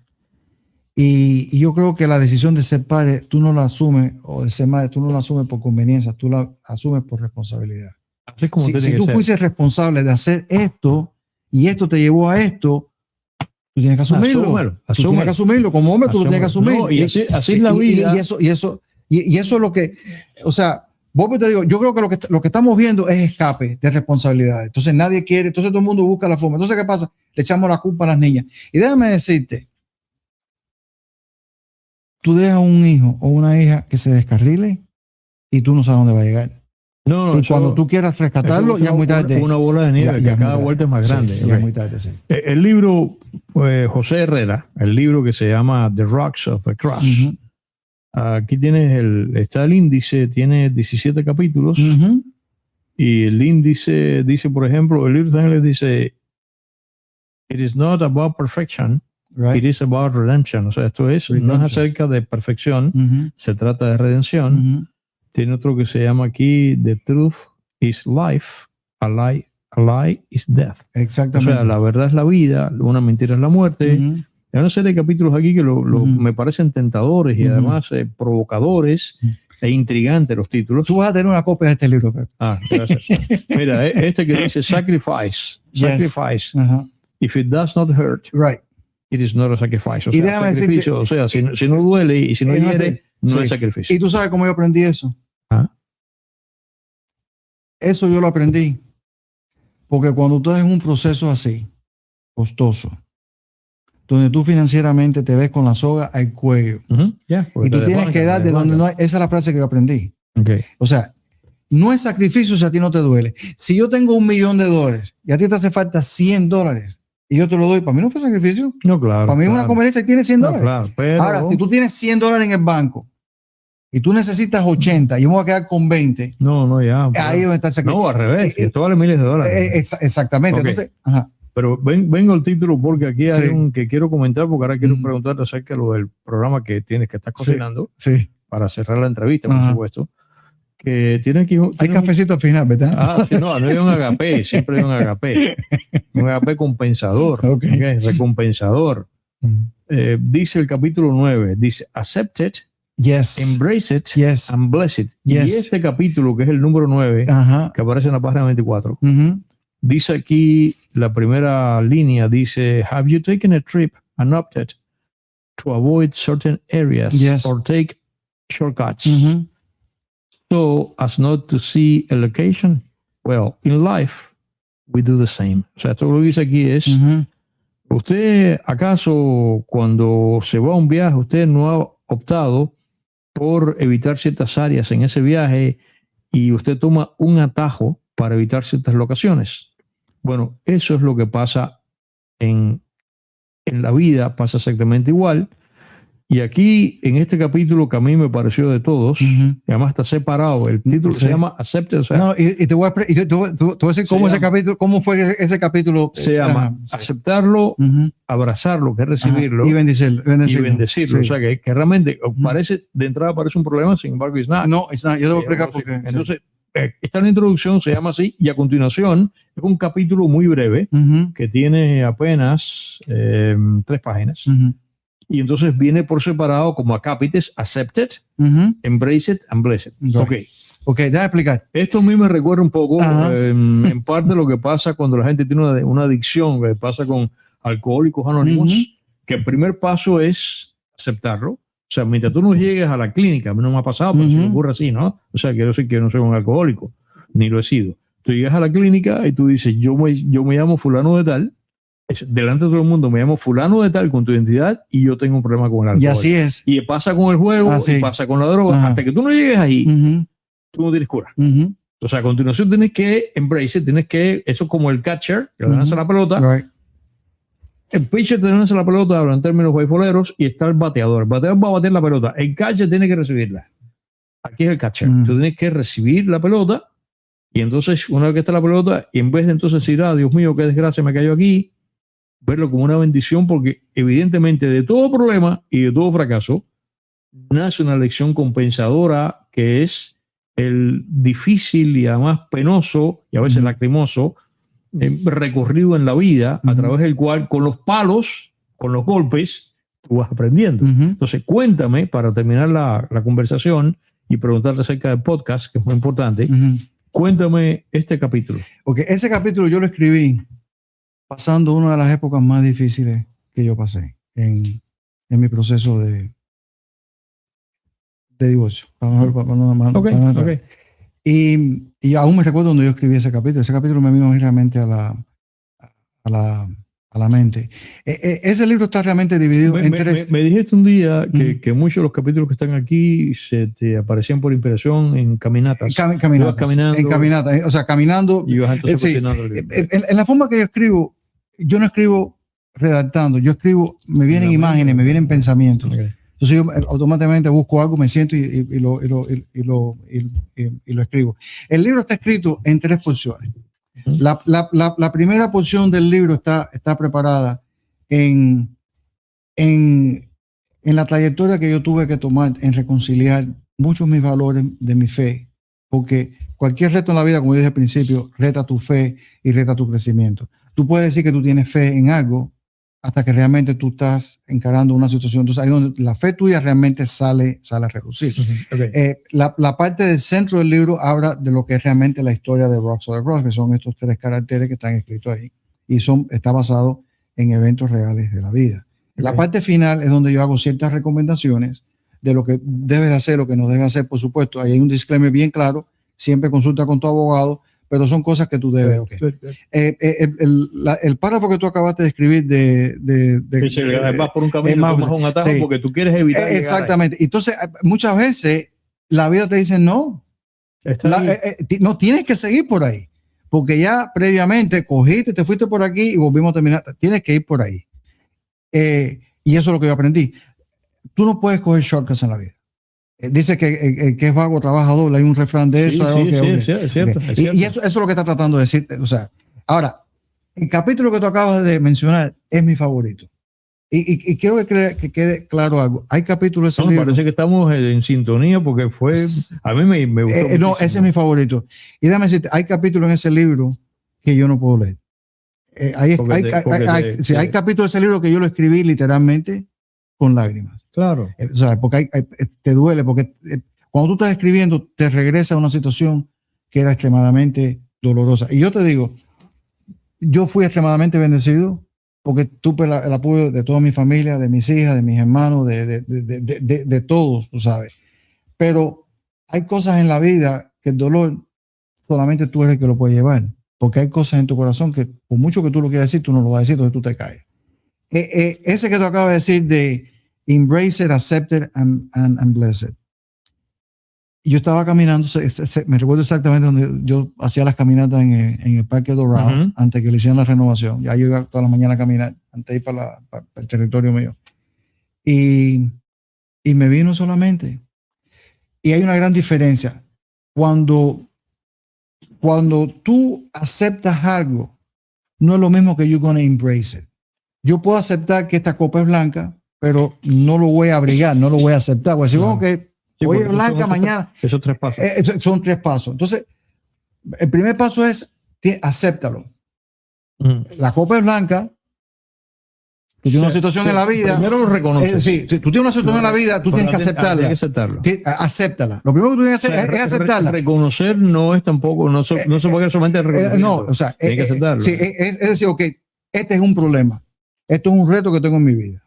Yo lo tengo que aceptar.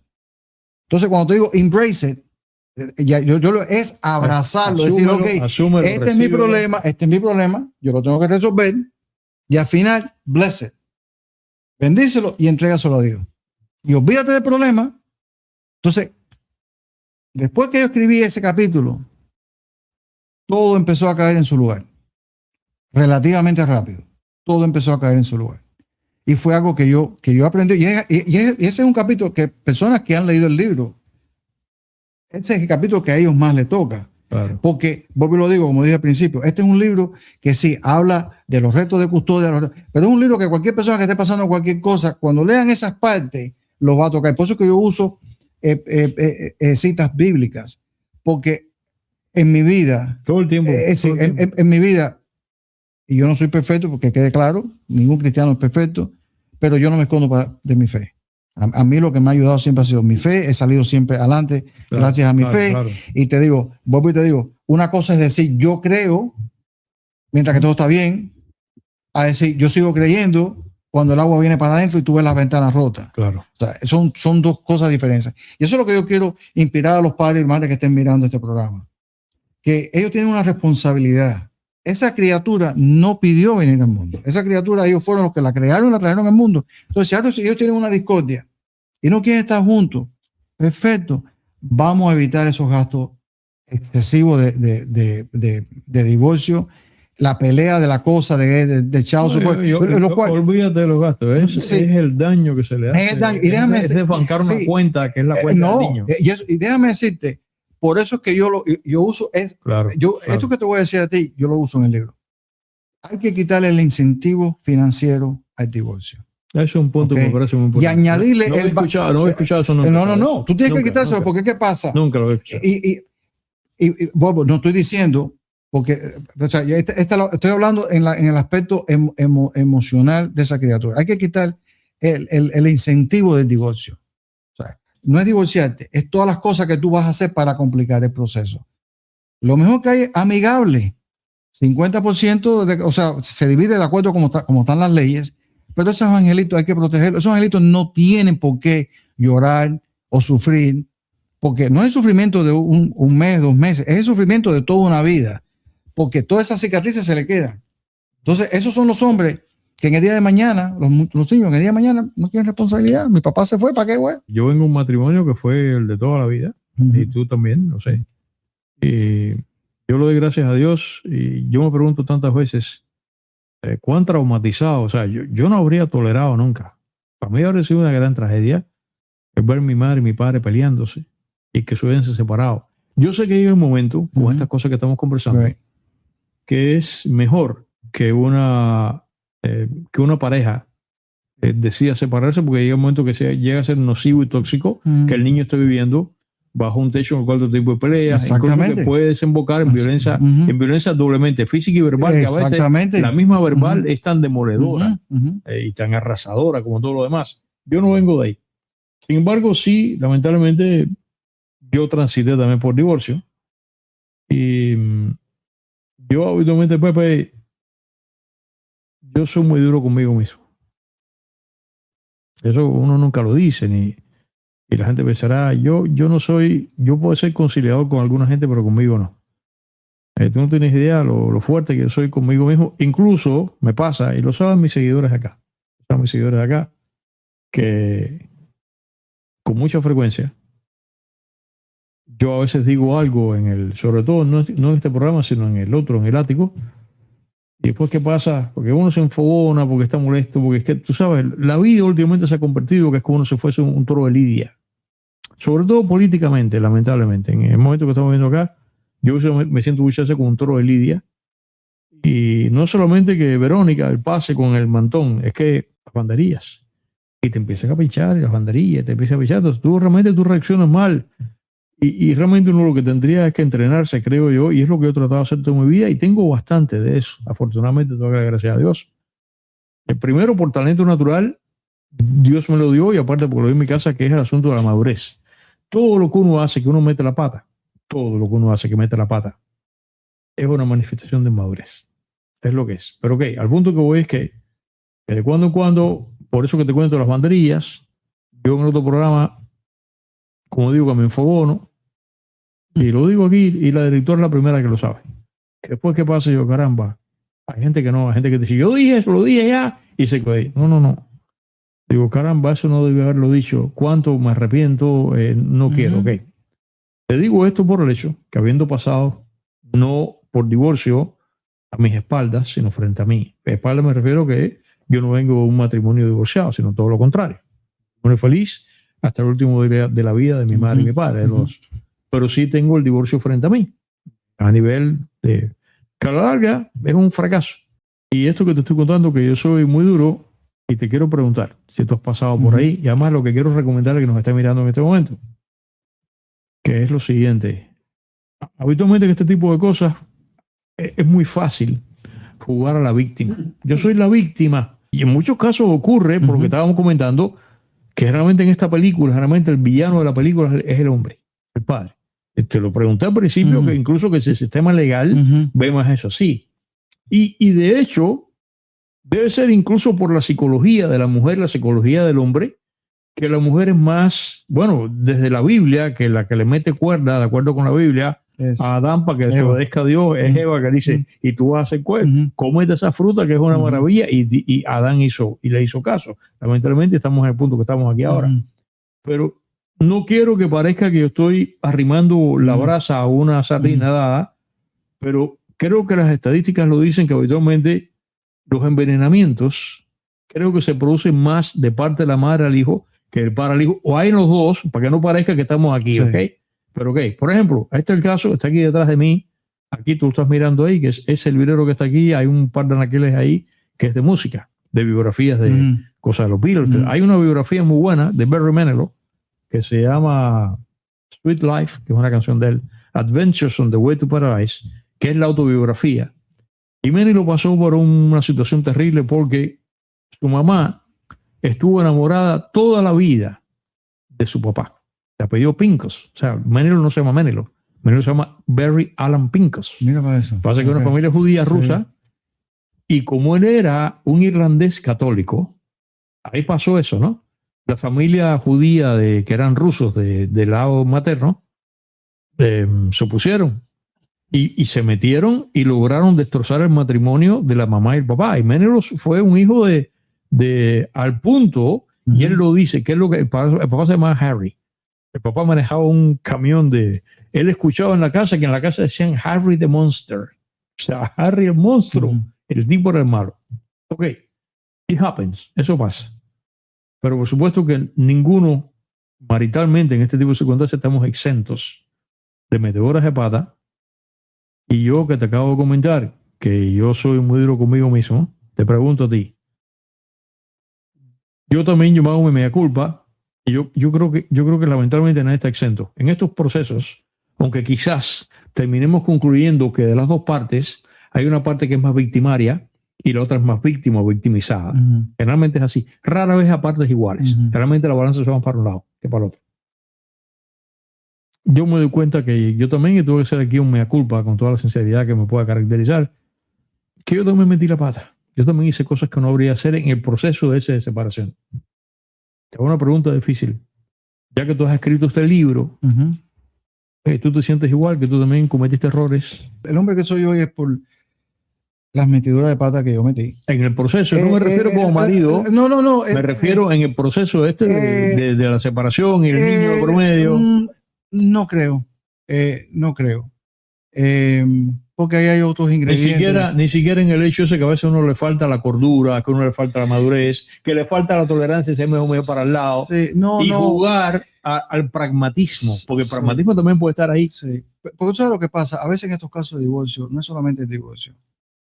Hay un divorcio y hay una maldad atrás del divorcio. Y no estoy hablando en particular de esto, estoy hablando en particular en casos que podemos buscar, tú sabes, los récords de la Corte Federal, de la Corte de Family Law aquí en Miami o donde quiera. Cuando tú tienes una pareja que se quiere divorciar y se divorcian realmente porque el amor se perdió, ok, yo te lo acepto y vuelvo a insistir que una de las cosas que yo insisto en el libro es que la persona que realmente quiera la tranquilidad es siempre la persona que va a tratar de mantener la paz. El que trata de mantener la paz es la persona que realmente va a sacrificar más, va a aguantar más, va a ser más tolerante, el que está trayendo la paz. La persona que va a continuar agrediendo es la persona que nunca va a tener calma, nunca va a tener paz y va a seguir adelante, porque el objetivo no es solamente divorciarse, el objetivo también es quitar la criatura, removerla. En el macroplano, no solamente es un fenómeno profundamente sociológico, sino que cuando vienes, o sea, esto visto con la lupa, cuando vienes con el microscopio, que es una comparación que hago muy frecuentemente acá, es un proceso profundamente psicológico. Y lo que ocurre es que lamentablemente hay un comfort zone en esa zona de ataque. Porque además eso lo justifica y entonces ese grado de agresividad, en eso hay un comfort zone. O sea, hay una zona de confort. Hay muchas cosas que yo he pensado que se debe, cuando yo digo quitarle el incentivo al divorcio, hay ciertas cosas financieras que se están haciendo que supuestamente es por el mejor interés de la criatura, y realmente hasta cierto sentido tú lo puedes mirar de diferentes ángulos. Pasa que no quiero entrar en detalles específicos, pero yo quiero algo, y lo que tú acabas de decir hace un ratito, tú estás correctamente. Aquí no estamos diciendo que un lado es más culpable que el otro. Yo lo que estoy diciendo es que hay divorcios en los Estados Unidos, y los números aquí están, donde cada día hay miles y miles de filings a nivel nacional de divorcio. De que la mayor parte de la custodia se la asigna a la madre, eso es correctamente. De que yo sé de que hay cierta modificación en ciertos casos, porque se han empezado a dar cuenta que hay padres allá afuera, y allá afuera hay miles y miles de padres que están peleando porque están en la vida de sus hijos. Claro. Igual que hay madres, porque en los dos lados, si uno de las dos partidas tiene la capacidad financiera, es que a veces el propósito de la batalla de los cónyuges, en tanto que el cónyuge y a padres separados, es eliminar al cónyuge, borrarlo, borrarlo. Y eso no está bien. Entonces, ¿qué pasa? Si tú tienes uno de los dos lados, que tiene la capacidad financiera y tiene la capacidad de poder forcejar el sistema y mentir, el que tenga los pocos ingresos lo pierde. Y déjame decirte lo que puede pasar. Tú empiezas a envolver a una persona en un sistema de esto de custodia y eventualmente tú lo puedes llevar a la quiebra. Sí, claro. Porque cada vez que tú estás en la corte es dinero. Y no estamos hablando de $100, estamos hablando de miles y miles y miles y todas las complicaciones. Habitualmente cuando te vas a ver un abogado de divorcio, y dependiendo del nivel, porque también depende del nivel ciudadano de cada quien, pero un abogado de divorcio cómodamente cuando dice, sí, yo soy abogado porque hay abogado de divorcio, abogado de bancarrota, divorcio. No, el caso tuyo de entrada, el caso tuyo te cuesta $5,000 de entrada. Dice, ¿what? Es que te obligan a tú tenerte que defender. Y ese ahí está el problema. Si tú no tienes dinero para defenderte, entonces tú caes a la merced de la corte. Entonces, si tú tienes todas estas cosas que te están presentando, que tú sabes que son totalmente falsas, eso acaba contigo. Por ejemplo, una cosa que yo, y esto es solamente mi opinión personal, yo creo que lo que es el child support, lo que es la manutención, yo creo que la forma que se debe hacer eso, y vuelvo, es para quitarle el incentivo, porque tú tienes que quitarle, a la vez que tú empiezas a quitar el incentivo financiero al divorcio, tú te vas a enfocar realmente a lo que es. Y realmente lo que es tratar de proteger a esa criatura. Okay. En la forma que yo hiciera el child support, y esto es solamente mi opinión, no estoy diciendo que se hace. En la forma que yo lo hiciera es bien simple. Yo creara un fondo con el Estado. El padre deposita, o la madre que sea, todos los meses deposita en esa cuenta. Entonces, la persona que está recibiendo esos fondos documenta los gastos que va a tener. Okay. Tú pagas a esa persona basado en los recibos que te estén presentando. Y yo fuese bien específico: gastos médicos, comida, medicina, escolares, cosas así. Transporte. Arreglar las uñas, no cabe ahí. Arreglar el carro, quizás sí, porque si tienes que llevarlo. Entonces yo lo que hiciera es, porque estos son ingresos, no de una familia, son ingresos, depósitos de miles y miles de residentes. Cualquier estado tiene la capacidad de abrirle un prepaid college a esos muchachos, y del dinero que va quedando cada mes, tú se lo vas depositando en un prepaid college. Okay. Cuando esos niños llegan a 18 años, o a 19 años, Tiene un dinero ahí. ya tienen su dinero de la escuela. Entonces, eso es lo que yo decía. El dinero que queda ahí, como era child support, es para mantención de pequeño, lo que queda en esa cuenta, si ya se le pagó el prepaid college, me dijo, aquí tienes un bono para que te compre tu primer carrito o lo que tú quieras hacer. Entonces, ¿qué pasa?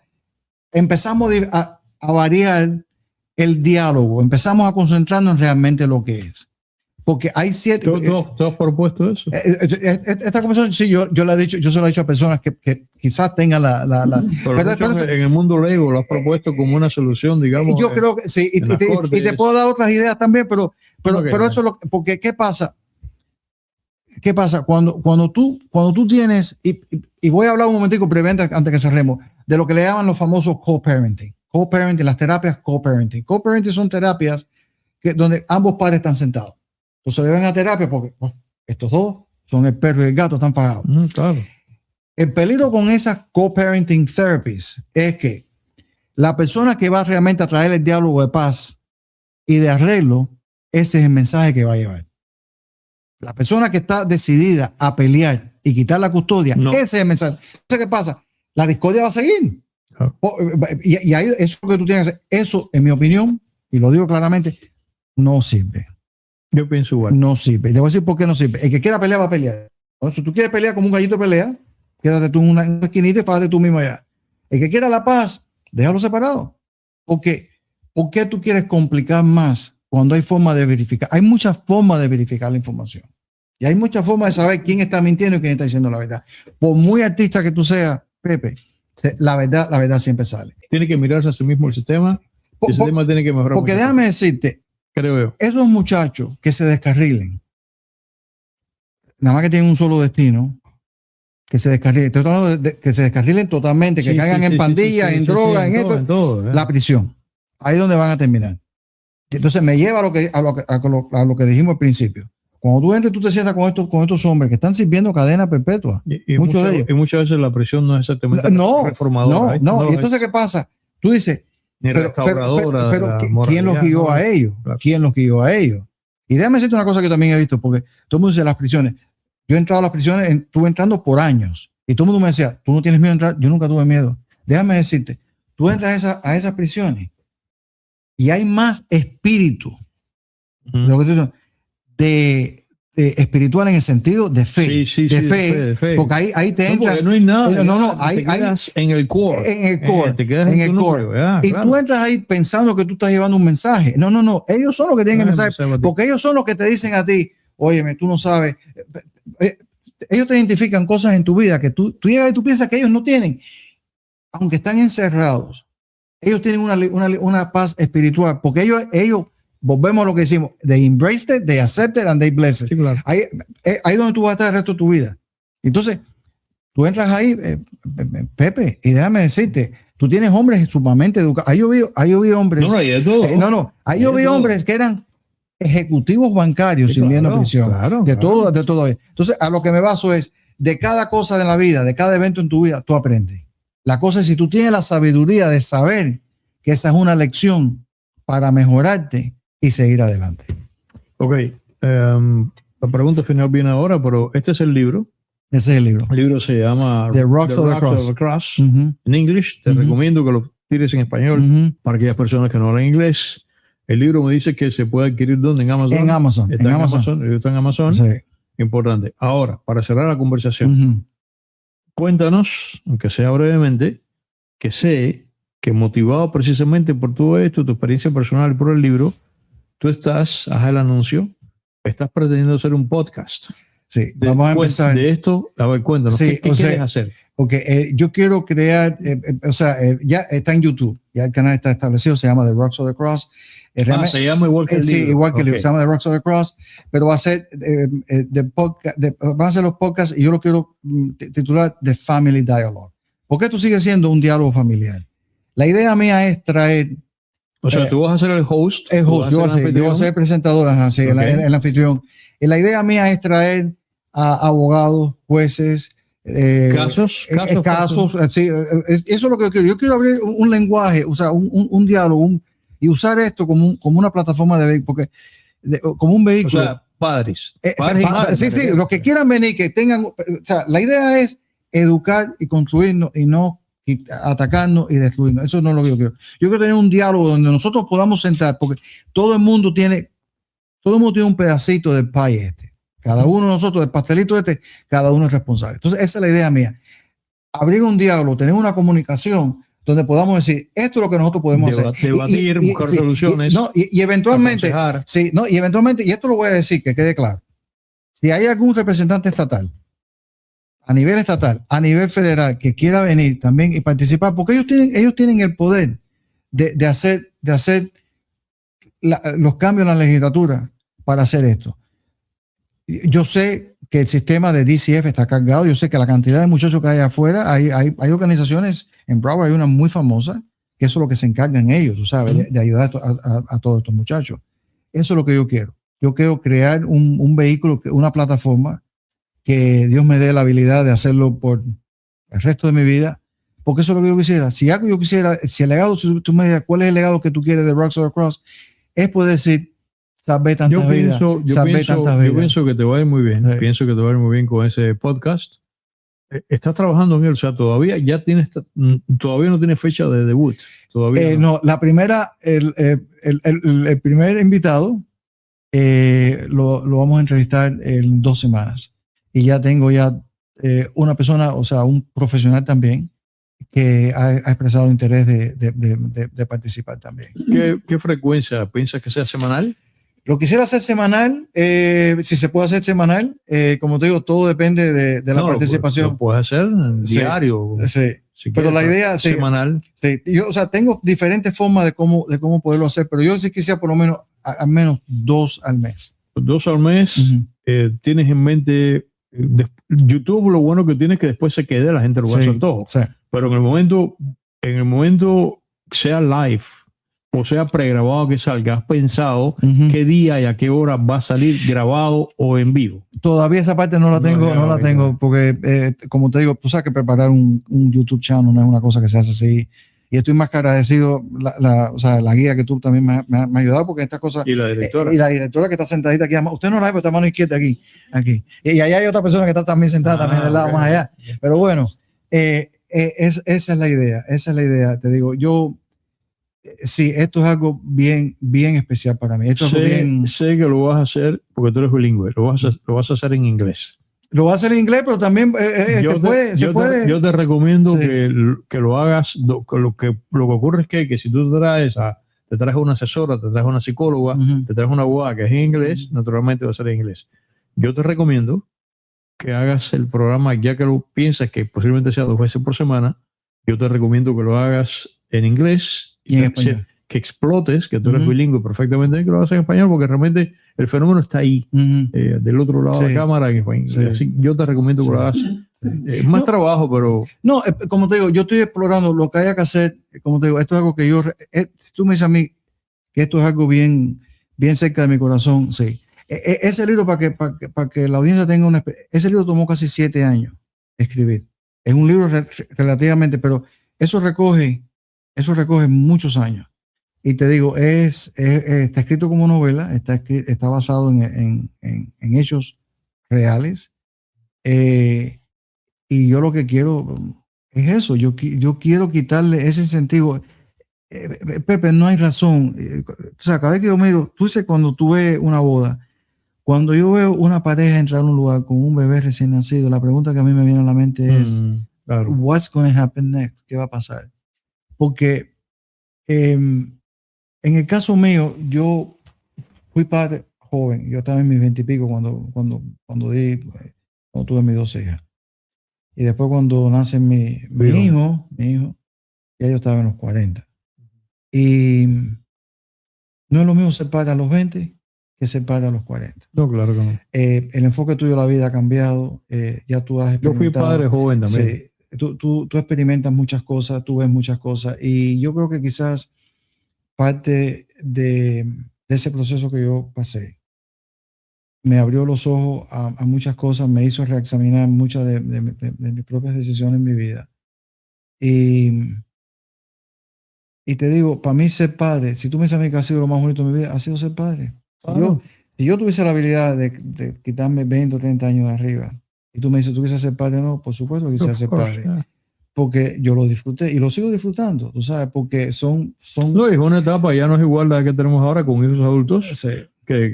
Y ahora, claro, después viene el nuevo parenting, que es cuando eres abuelo, Sí. y es encontrarte... Bueno, yo le he dicho a mis hijas que yo soy el tío. El tío, que yo soy el tío. No, pero sí. Pero bueno, ya varón también yo soy el tío. Pero a lo que me baso es cuando la vida te expone a ciertas experiencias, el beneficio es aprender. Y eso es lo que yo he hecho. A mí me gusta observar mucho. Yo observo mucho, escucho mucho, me fijo en los pequeños detallitos. Tú quieres saber las cosas, mira los pequeños, los detallitos te van a decir, te dan realmente. Tú no necesitas una foto grande para saber, tú nada más que miras una foto, tú ves cositas, ya tú tienes una idea. Y eso es lo que yo quiero llevar a cabo, como te digo. Yo viví ese mundo, vi cosas dentro que te hacen pensar, te hacen... Y te digo, ese libro, ahí está puesto. El libro realmente es un worship, es mi servicio al público que está viendo y los padres que estén pasando discordia. Yo les recomiendo que ese libro, y vuelvo y le digo, consulten con sus abogados, pero ese libro le va a decir a ustedes, busquen la paz, busquen la tranquilidad, busquen tratar de mantener la amistad, porque como quiera que sea, divorcio o no divorcio, ese va a seguir siendo su papá y aquella va a seguir siendo su mamá. José Herrera. Ajá, para mí mismo que viste y calza, ¿no? Sí. No, déjame decirte una cosa antes que nos despidamos. Te doy gracias por compartir este espacio. ¿Sabes? Los años hace que yo no me siento delante de un micrófono así. Sí, porque tú hacías radio también. Yo hacía radio hace años atrás, así que te agradezco que me hayas dado la oportunidad. Y se ve que eres una persona de micrófono, ¿eh? Sí, Se nota. No, y compartir con un profesional como tú. Ah, caray. No, eso te lo digo. Tú sabes, además tienes una productora aquí que no ve, la tienes que cuidar. La directora.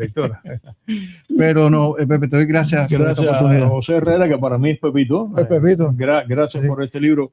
Gracias y además éxitos en el podcast. Y en la medida de lo posible, si puedo cooperar contigo en el podcast en los primeros momentos, yo te lo agradezco. Hasta que ya tú finalmente despegues solo y te vaya bien. Así que por ahí va. Gracias. Gracias, hermano. Por estar acá. Mis queridos amigos, como siempre, bueno, aquí está el libro que se llama The Rocks of the Cross, de las rocas de la cruz.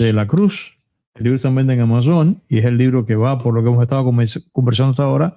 Gracias, como siempre, a José Herrera por haber venido para acá en este programa importante, que de cuando en cuando el podcast tiene que apartarse incluso de las urgencias, de lo que tiene que ver con política y análisis de corte de otro tipo.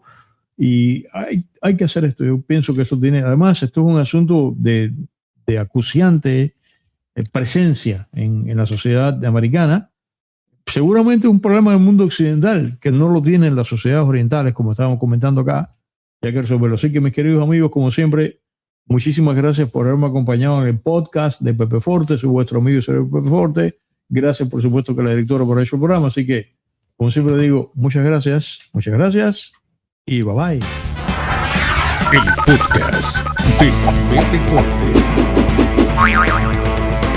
El podcast de Pepe Forte.